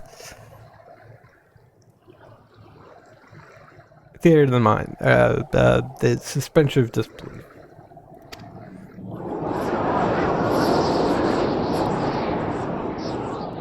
Oh, shit. However, your grand discovery comes to a great personal cost, as you're now acutely aware of the freezing cold and rancid odor emanating from every ailment of your body. Ulysses will doubtfully feel compelled to pinch his nose shut when you deliver him your prize. I get the chill to the bone,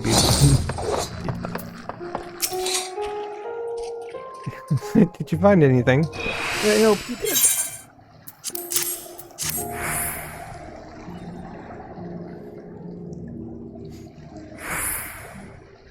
That's it. And there's still some ceruleum left. Wow, the fire's still not ready. Hold on, I'll give Alfred a hand. Now Ulysses is excited. We found ceruleum.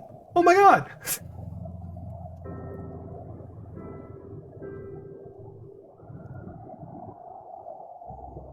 Call me an old Don, because by fire I'm reborn. My clothes are mostly dry now, too.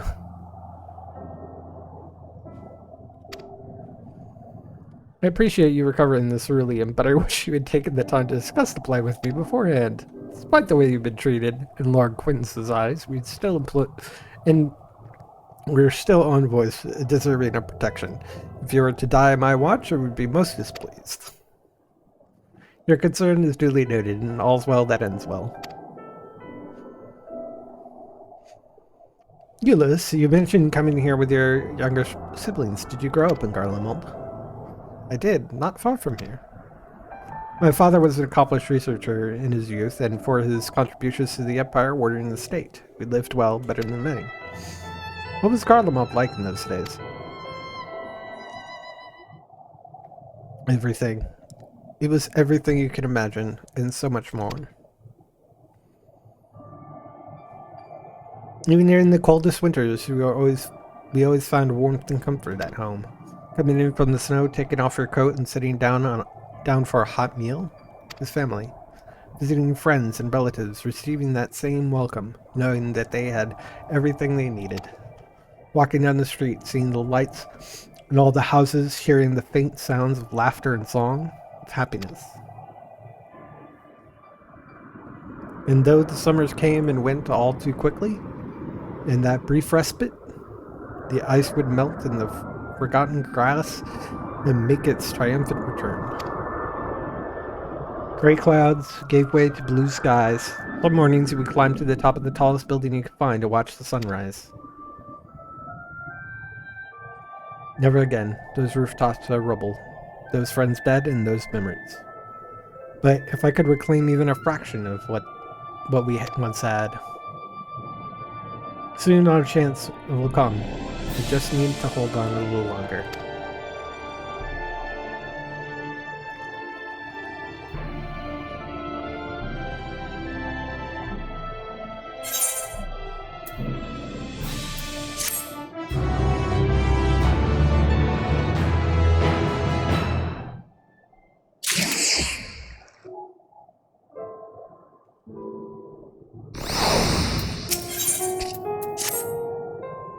Alright, now that we've recovered from your escapades in the pond, there's another location I'd like to search, just outside the park.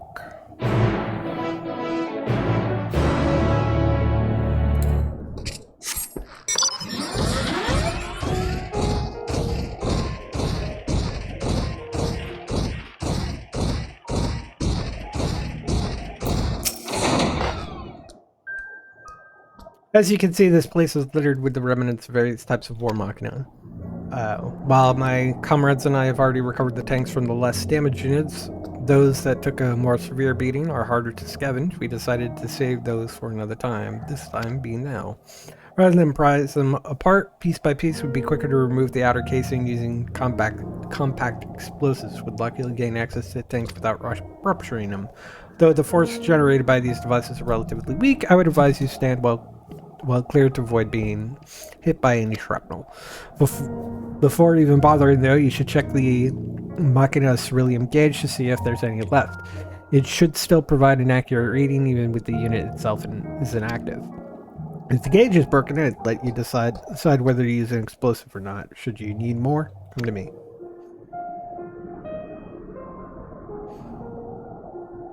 Understood. Let's get to work.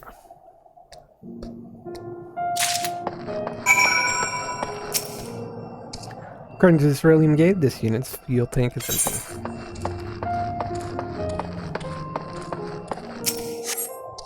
Cerulean gauge on this unit appears to have been broken, giving you no way to determine how much fuel is left of the hull.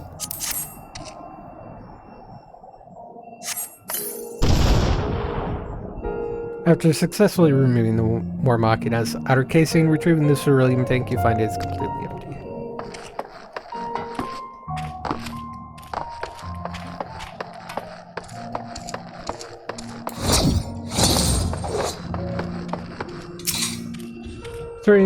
According to this cerulean gauge, this unit's tank is empty. Gotta pop it if we can read it.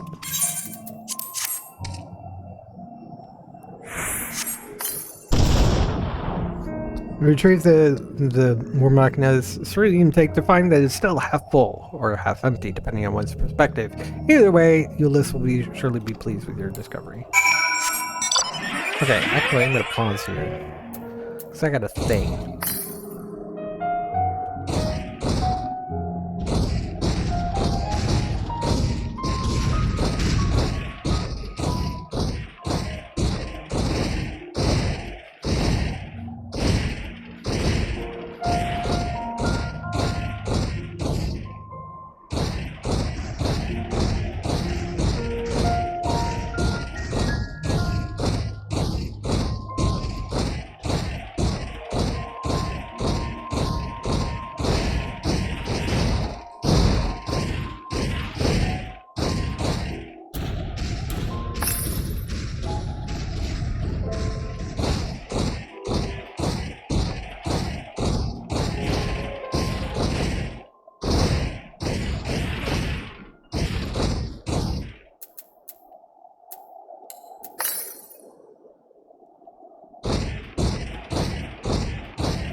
There it is.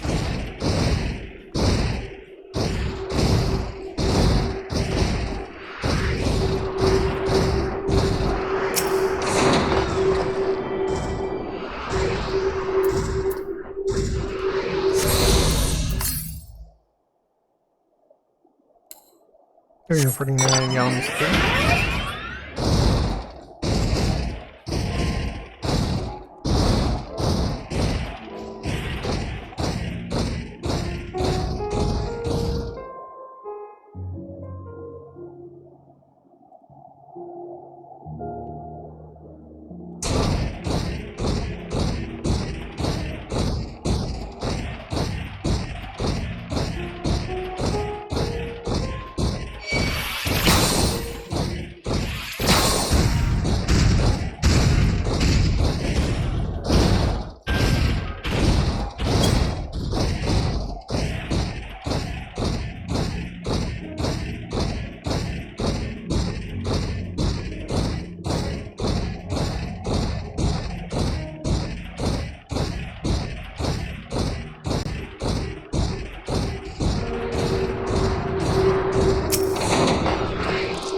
Yay!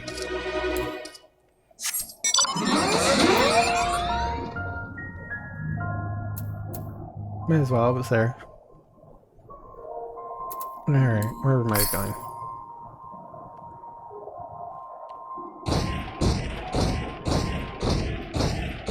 Oh!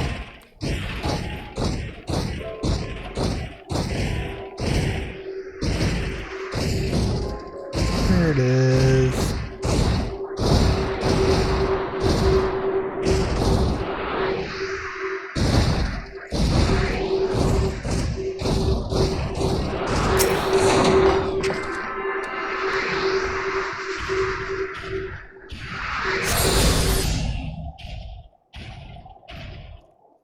Right. It should be... Yep, just missing two. There you go. And, time to go back. It is... No.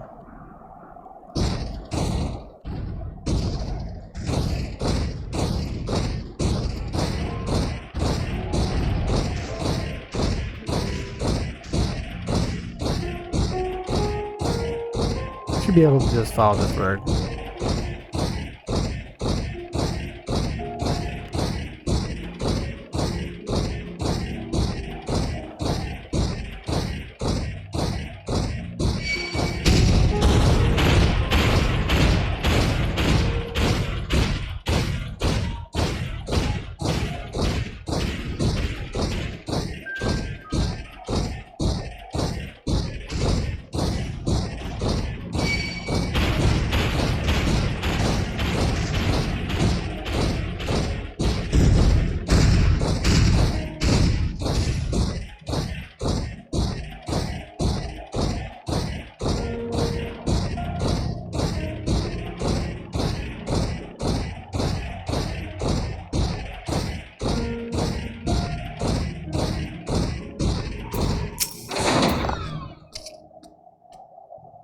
More explosive? Wait, is that what I think it is? Yeah, it's a Cerulean tank. It's got it's half full. You've done it again! Truly, luck is on your side. With this, we'll be able to refuel quite a few of our heaters. It's time we headed back. Wait here while I go and see how Alize and Alphino are fit.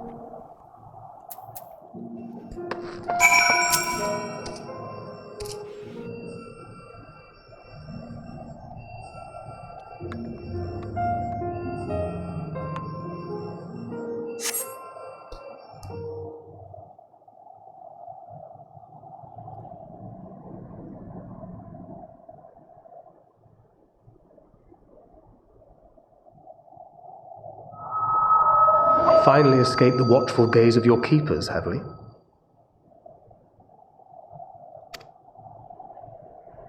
Don't react. You'll only draw attention to yourself. Just carry on as you are and listen.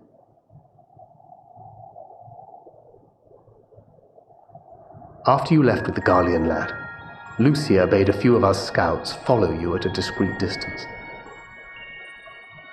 We observed you being led into the station, but decided against venturing inside.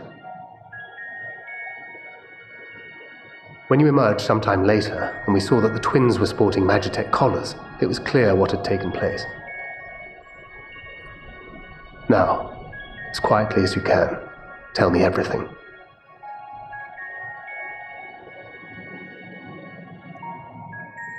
Exposition. The Legatus himself, eh? Now there's a surprise. This is also the first I've heard of a plan to join forces with the 10th and storm the Tower of Babel.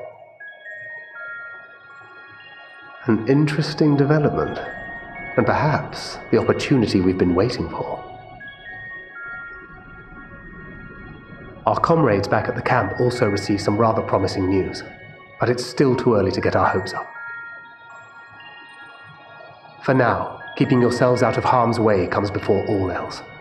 Whatever demands the Garleans make, indulge them.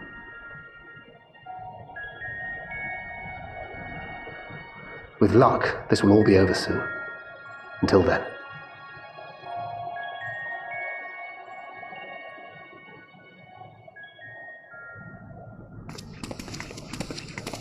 They had not gone far. We searched high and low, but no luck, I'm afraid. I might have guessed you'd be the only one to find anything. Of course, I'm the main character. I wasn't of the story. expecting much to begin with. Eventually, there will be nothing left out here for us to safely salvage. For now, this will have to suffice. We should return to the station.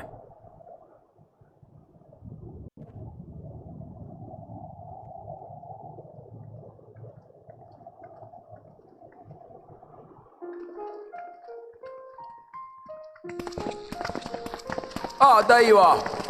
Heard you'd gone hunting for ceruleum above ground. Brought back a king's ransom? Hardly. But thanks to these three, we have enough to last a little while longer. Well, well. It's not at all what I was expecting, these ones. But for savages, they seem positively docile.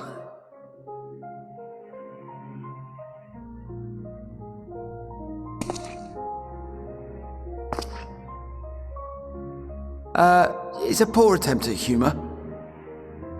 In all honesty, I'm grateful for your efforts. But even with another night of warmth, there are those among us who may not live to see the morrow.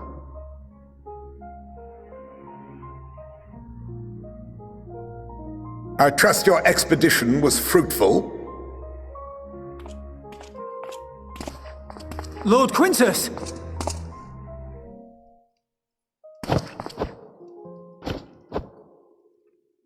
Use what you procured to refuel the armor.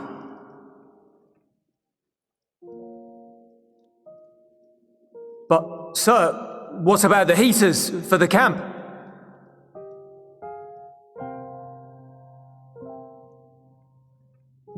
The time for action is upon us.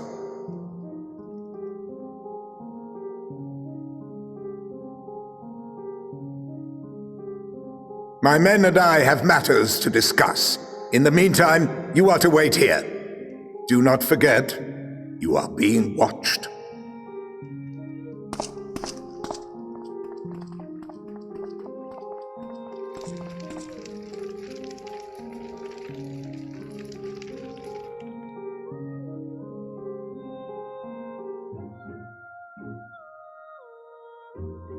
The time for action.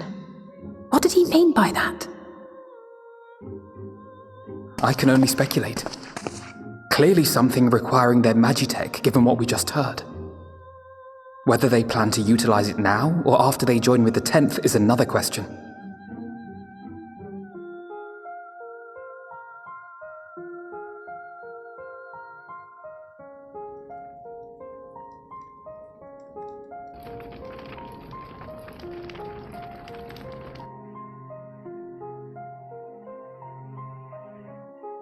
Will they ever escape this cold? Return to and reclaim the idyllic spaces of which Eula spoke?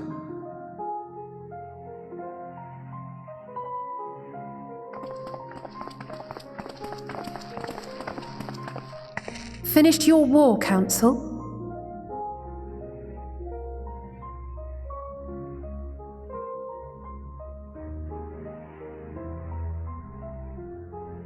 Alphino and Alizé are to stay here as our prisoners.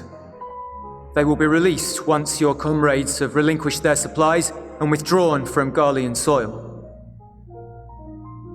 Until our terms are met, they will be detained at a separate location.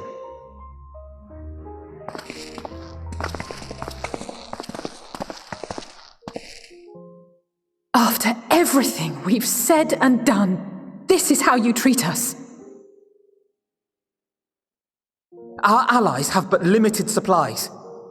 They may stave off cold and starvation for a short while, but what then?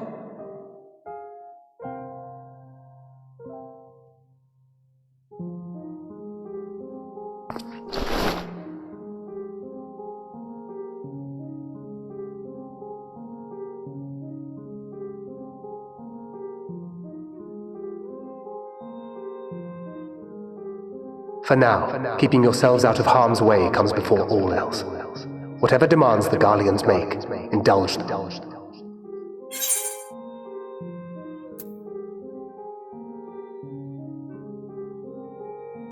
As he says.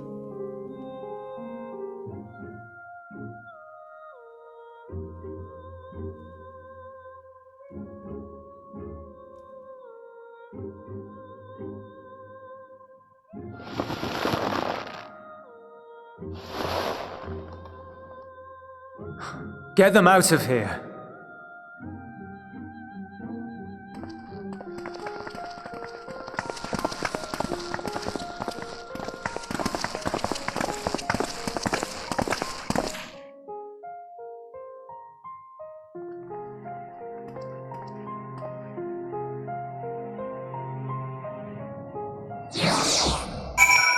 Alright, I need to do a quick pause.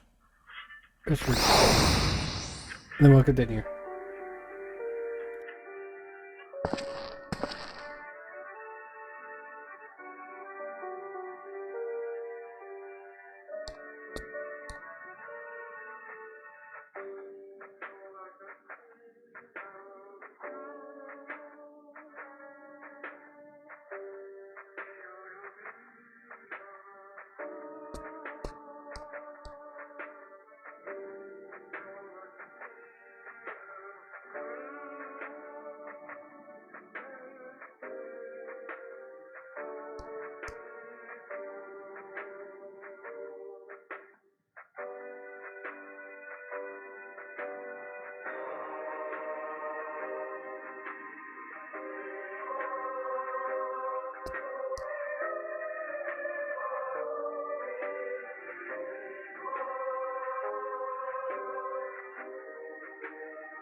Alpha say will be fine provided they do not resist.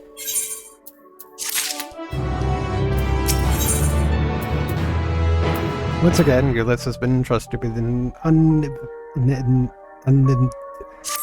thing. You will accompany me back to your camp where I will meet with your leader and present Lord Quintus' demands. Before we depart, however, there is something I would ask you. Assuming your contingent complies, the supplies they surrender will need to be transported here. That task falls to Legionnaires Marcellinus and Octavia, who will pilot Magitech armor to your headquarters. You are to inform them that we are leaving shortly. Tell them to ask the ill for further details. Those words. Once you've seen to that, meet me by the exit. Well, that's not ominous. You're giving me some secret words to tell them, so obviously it means that something is amiss. You again? Yeah, ask the ill. Ask the ill. He said, that's to be the way of it, after all this.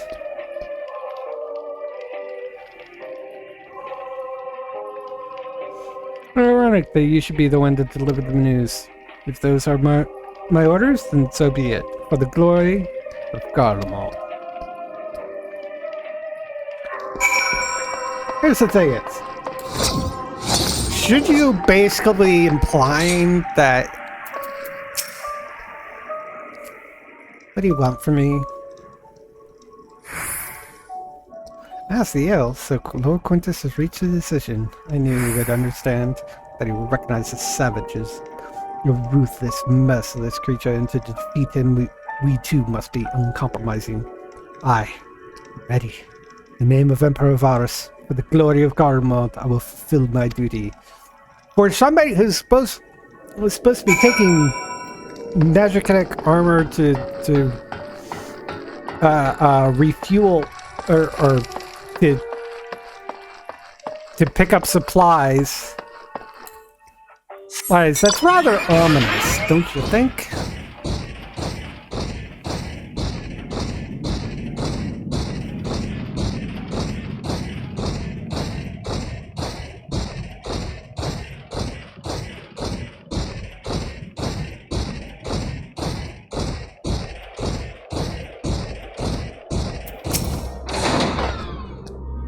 Have you done as instructed? What do you mean by ask the elk?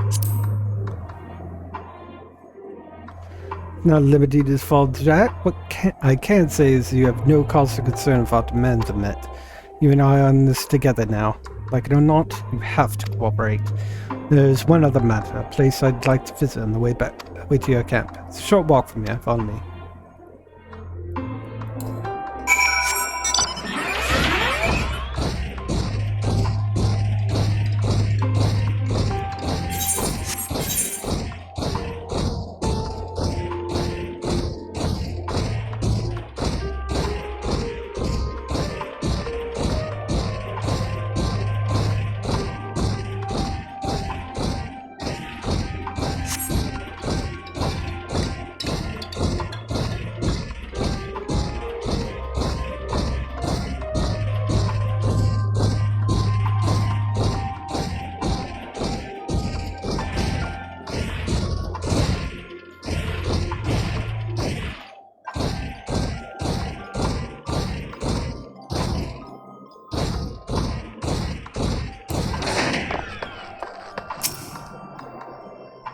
Useless lingers at the ruins, reluctant to leave and reluctant to stay.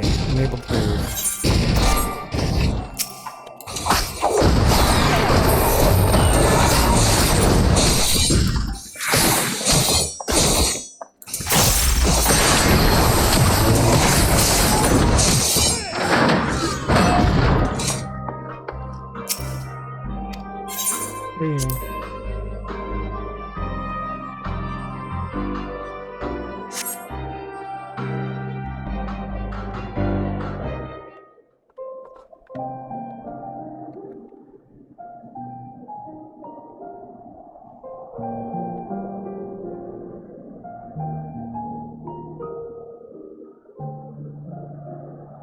This is my home. Our home.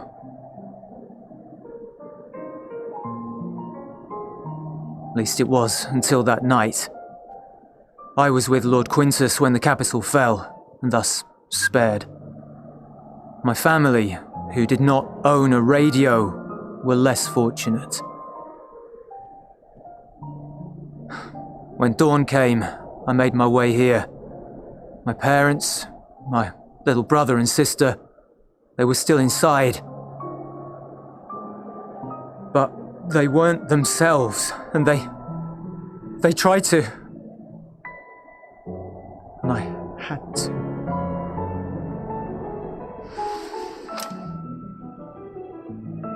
I'd promised to take them away from the capital that very morning, to somewhere safe, to hide until the fighting stopped. I promised.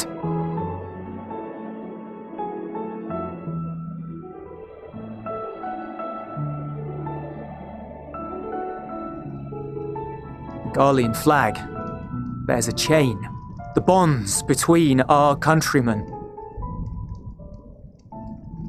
A red link at its center, the blood of the fallen. Our loved ones who lived and died for Garlemald.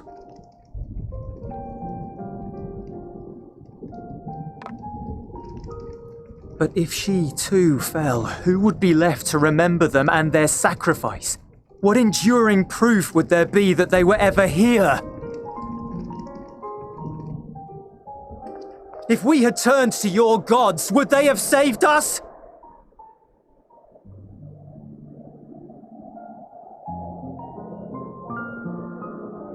I'm sorry, forget I spoke. We should go.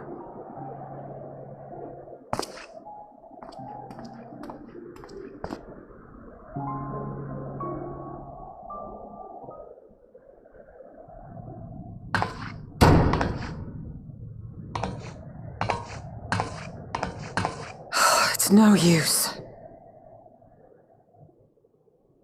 Believe me, I do not enjoy being here any more than you. But he wanted us to play along, so that is what we will do.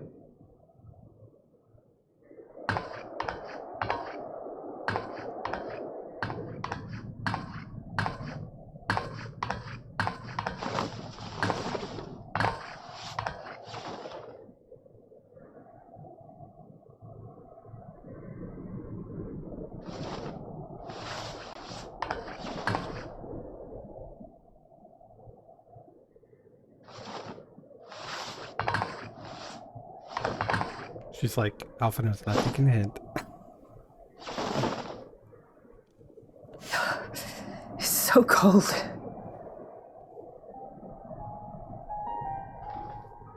Painfully so. Unbearably.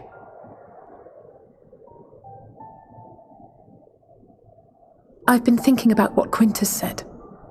About why no one would accept Garlean rule. Irreconcilable differences. When coexistence isn't an option, only conquest remains. Varys at Gimlet said much the same. Only by uniting the world beneath a single standard would we rid ourselves of the Ascians. United as one people, one race cleansed of imperfections. A cold and unforgiving vision. And when we fail to live up to their standards, what place is there for us in their world? But the truly sad, truly frustrating thing is how damnably similar it all is to the lofty ideals of Father and the Forum. Non-intervention. Always non-intervention. Protect our knowledge and our people, and to hells with the rest of you. And yet, I can see how it happened. Varys and Father looked to their elders for guidance and took their virtues as their own. But for this world was of their making. In who else could they place their trust? All of us lost in a sea of chaos, searching desperately for purpose and meaning. But it shouldn't just be an extension of another's. It has to be ours. It has to be. We all have a stake in this world. No one should be silenced. I won't deny that we lack the experience of people such as Father or Quintus. Perhaps they've come to see the world as a series of problems, and the most efficient way of solving them, to reduce everything to fundamental forms. A stone is a stone, a cloud, a flower, no more than that. Simple descriptions that strip the subject of distinguishing characteristics. A man is a man, divided according to race, creed, or allegiance, and to some, defined by such associations. Is that what you think? In my misbegotten youth. But what I believed wisdom was no more than aggressive ignorance. I've since learned to look beyond the banners and the politics, to see people as individuals with their own hopes and dreams. As for my dream of building a better world, well, every day I'm reminded that it is far more complex than I had ever imagined. But it only spurs me onward, to find the wisdom and the strength to see it through to the very end.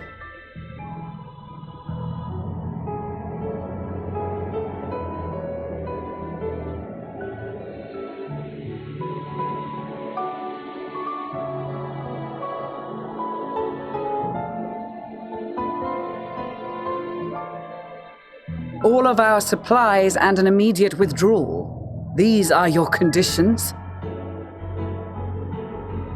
Demands. And you forgot about the airship. Once again, you will leave one behind. It will be used to return the prisoners. Their collars will be removed prior to the exchange.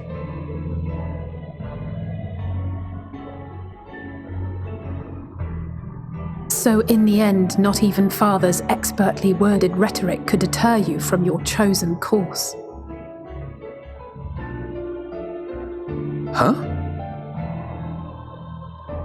Not that I thought for a moment that it would. I've no love for violence, of course, but ours is a cause worth fighting for. I just wish he'd realize it too. Sometimes the only way to protect the ones you love is to take a stand. to refuse to suffer in silence. I want you to know I share your conviction. Whether it be on the battlefield or in the debating chamber, I won't back down. I guess what I'm saying is...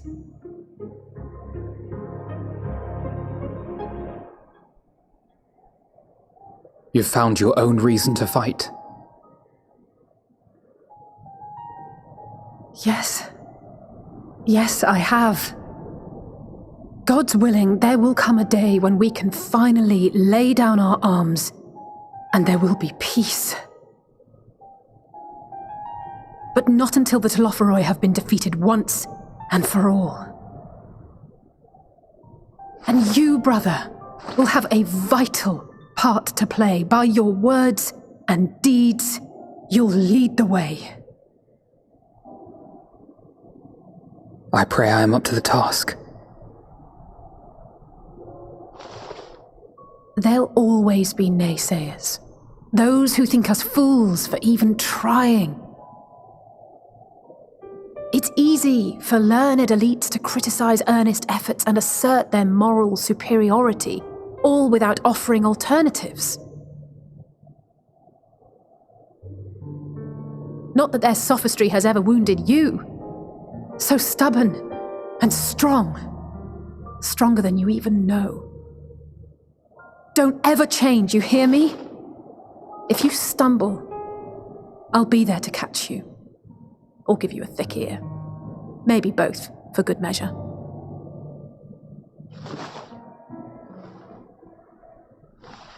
Thank you, Alice.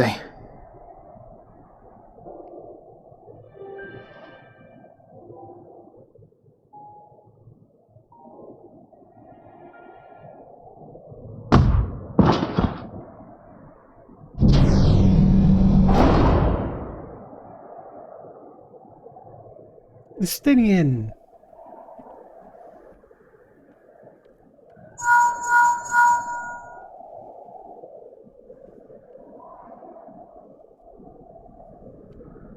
The scouts have secured Alize and Alphino. Their collars were removed without complication as well.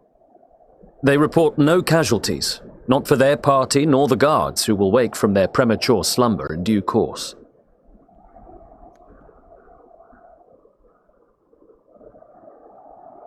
It would appear the situation has changed.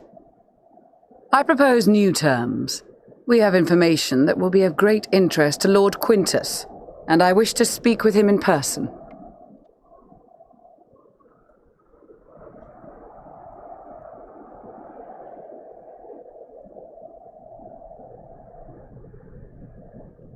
No. In the event you rejected our first proposal, we came prepared with a second.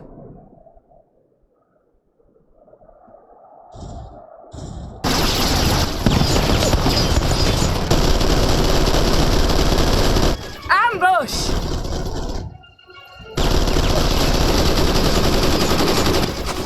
More are coming! Make ready! We, the loyal soldiers of the First Legion, proud servants of Garlemald, of the fallen Emperor Varys, shall safeguard these lands from the barbarian hordes until our countrymen return!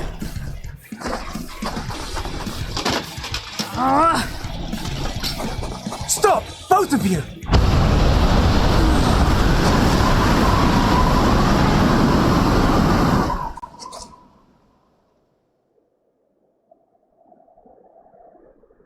This child may be the worst emissary I have ever seen.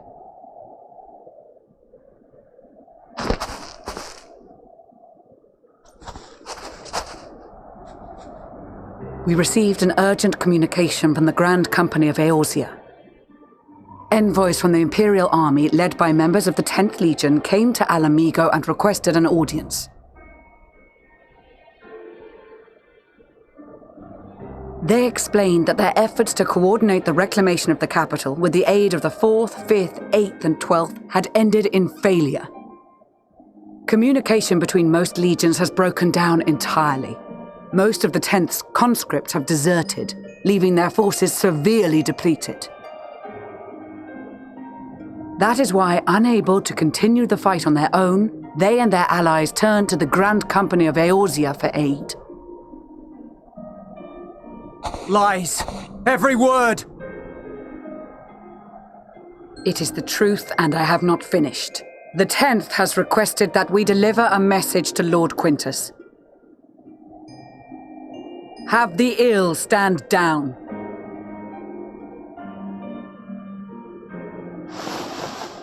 You have been listening, my lord? What are your orders?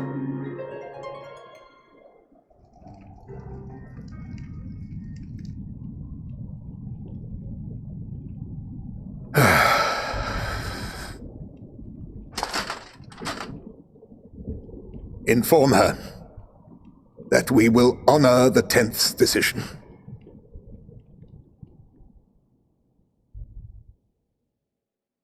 Bereft of hope, and now dignity.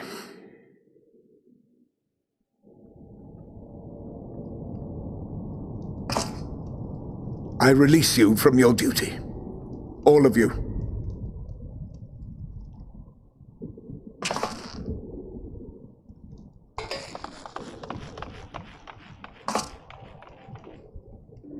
I take solace, your radiance, in the knowledge you are not here to witness our debasement. 'Twas a grand, glorious dream we shared. Of a world united, of peace and prosperity.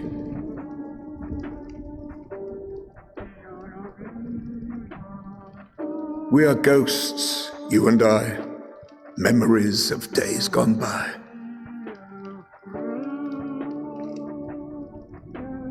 Bonds forged in blood that I will not see tarnished.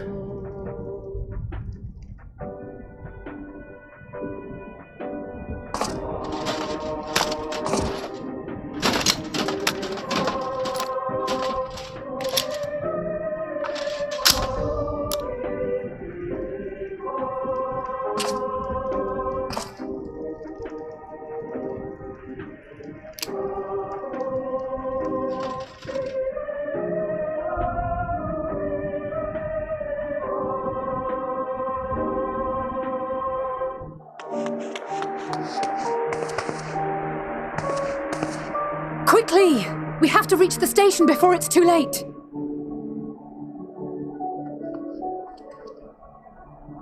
If there is still a chance that Quintus will agree to a truce, we must take it.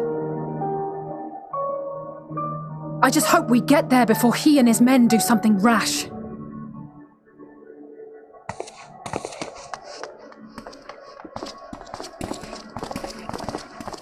Kids are running ahead while the adults are just walking behind. And of course, Quintus has taken his own life.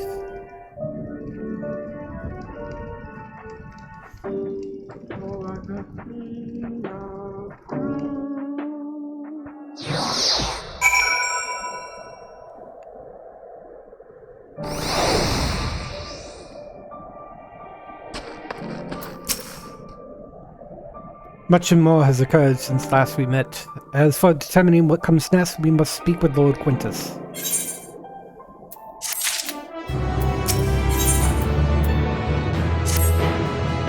Before we proceed, tell me what you know of the First Legion and the disposition of their forces.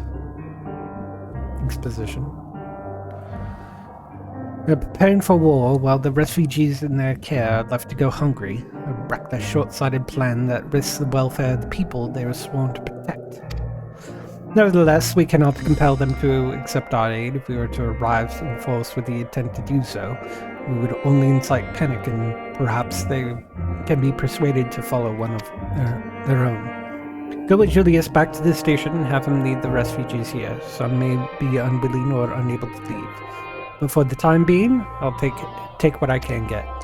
Alphino, Alize, and the scouts sent to extricate them should already be at the station. I will also have our other comrades in the area lend their support should it be needed. Understood.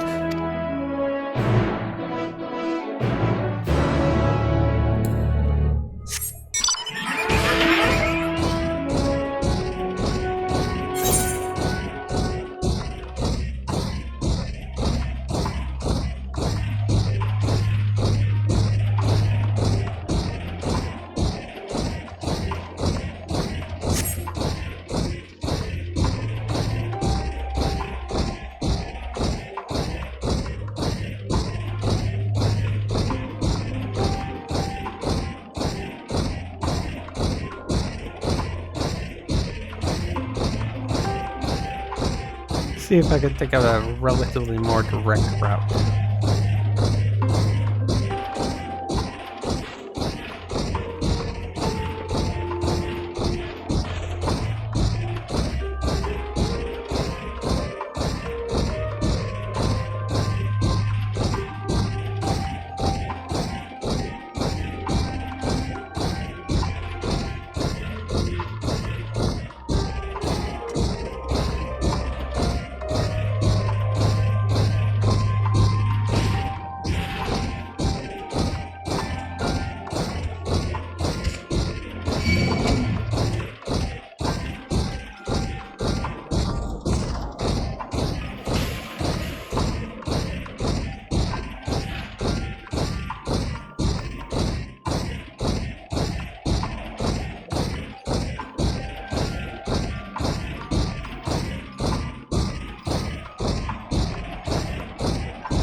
I'm a ghost in Euless.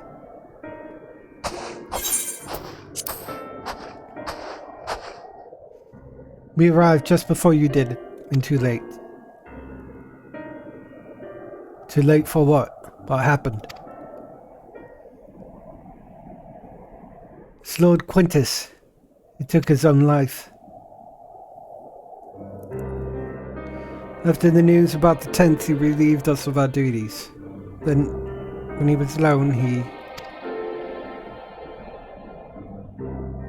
No, he wouldn't.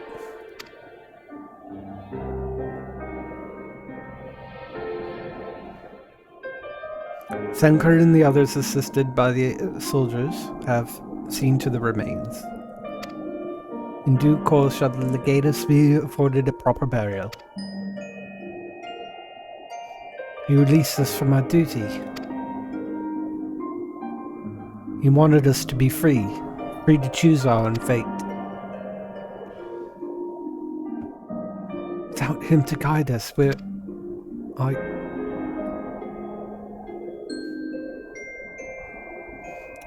I have just this moment spoken with Lucia. We are ready to commence the transfer of the refugees here to Camp Broken Glass, should they be willing to accept our aid. Some would rather die, but most of us just want to live. Songs and standards be damned, we just want to live.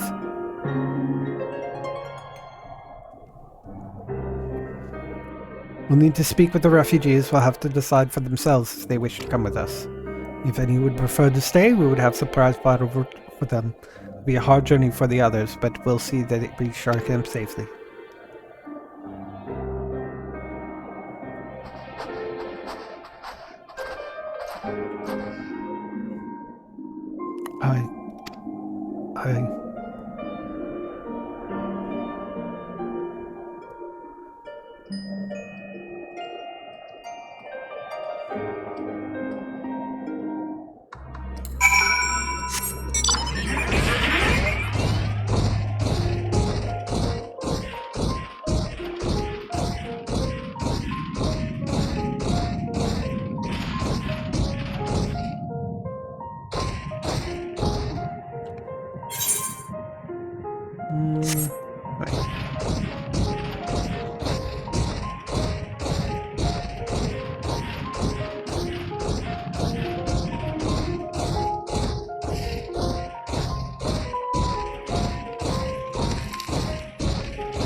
It was only ever a dream, wasn't it? To think we could reclaim it, rebuild it ourselves.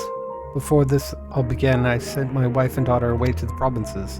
If there's a chance I might see them again, I'll take it. So take me. Take me with you, please.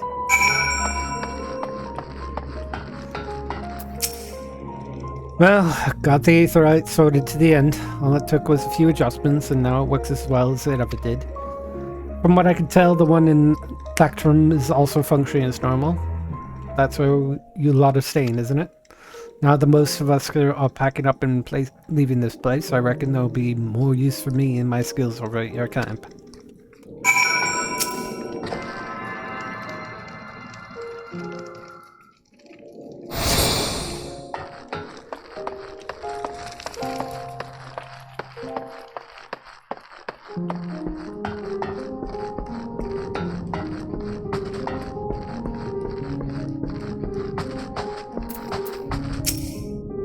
Ah, Sue, the one who treated me with such kindness.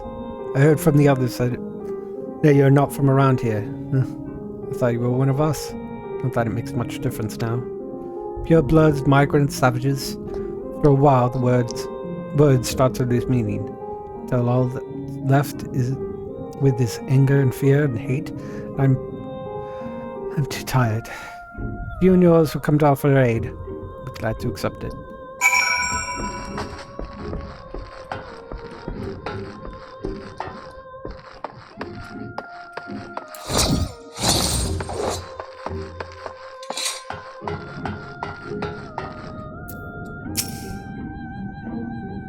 We have much to discuss. I rescued the attack of Cap Broken Glass, what we hope to talk about with Quintus. But all that can wait. More urgent matters demand our attention. Are any of the refugees willing to come to our camp? Yeah, there's a few. I think the 12. You and I should go first and secure the route back to Camp Broken Glass. With all the creatures in Tempered skulking about, I suspect we'll have our hands full. This should come in handy. Conqueror's change, courtesy of our Laminson friends. And I'd save it for the Tempered, though.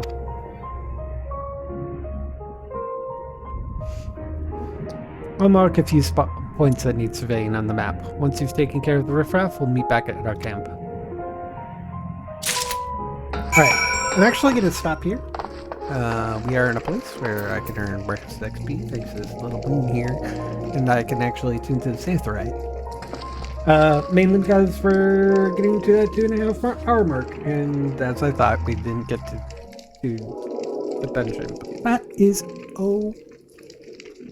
fine. I think we're just slightly above a level of where the normal path would take, and who knows, I might be ding there if I might do the other quests on other jobs or something like that. But I do have, like, haven't done any of the Aether Current quests. So I'll probably do that and come back here for tomorrow.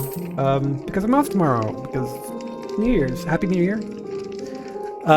Started out rough yesterday, but me then figuring out that it was Twitch Studio Beta versus OBS. OBS worked out perfectly. Everything worked fine. Comes out a lot later today at 7:30-ish. You never know when we're gonna start because just keep watching the YouTube channel. youtube.com/comesoutloud. And so what's going on for the year of 2021? December 2021, but yeah, year in the reviews. Might have to do that. We haven't done that one. Okay, we'll see what happens this month. This is January.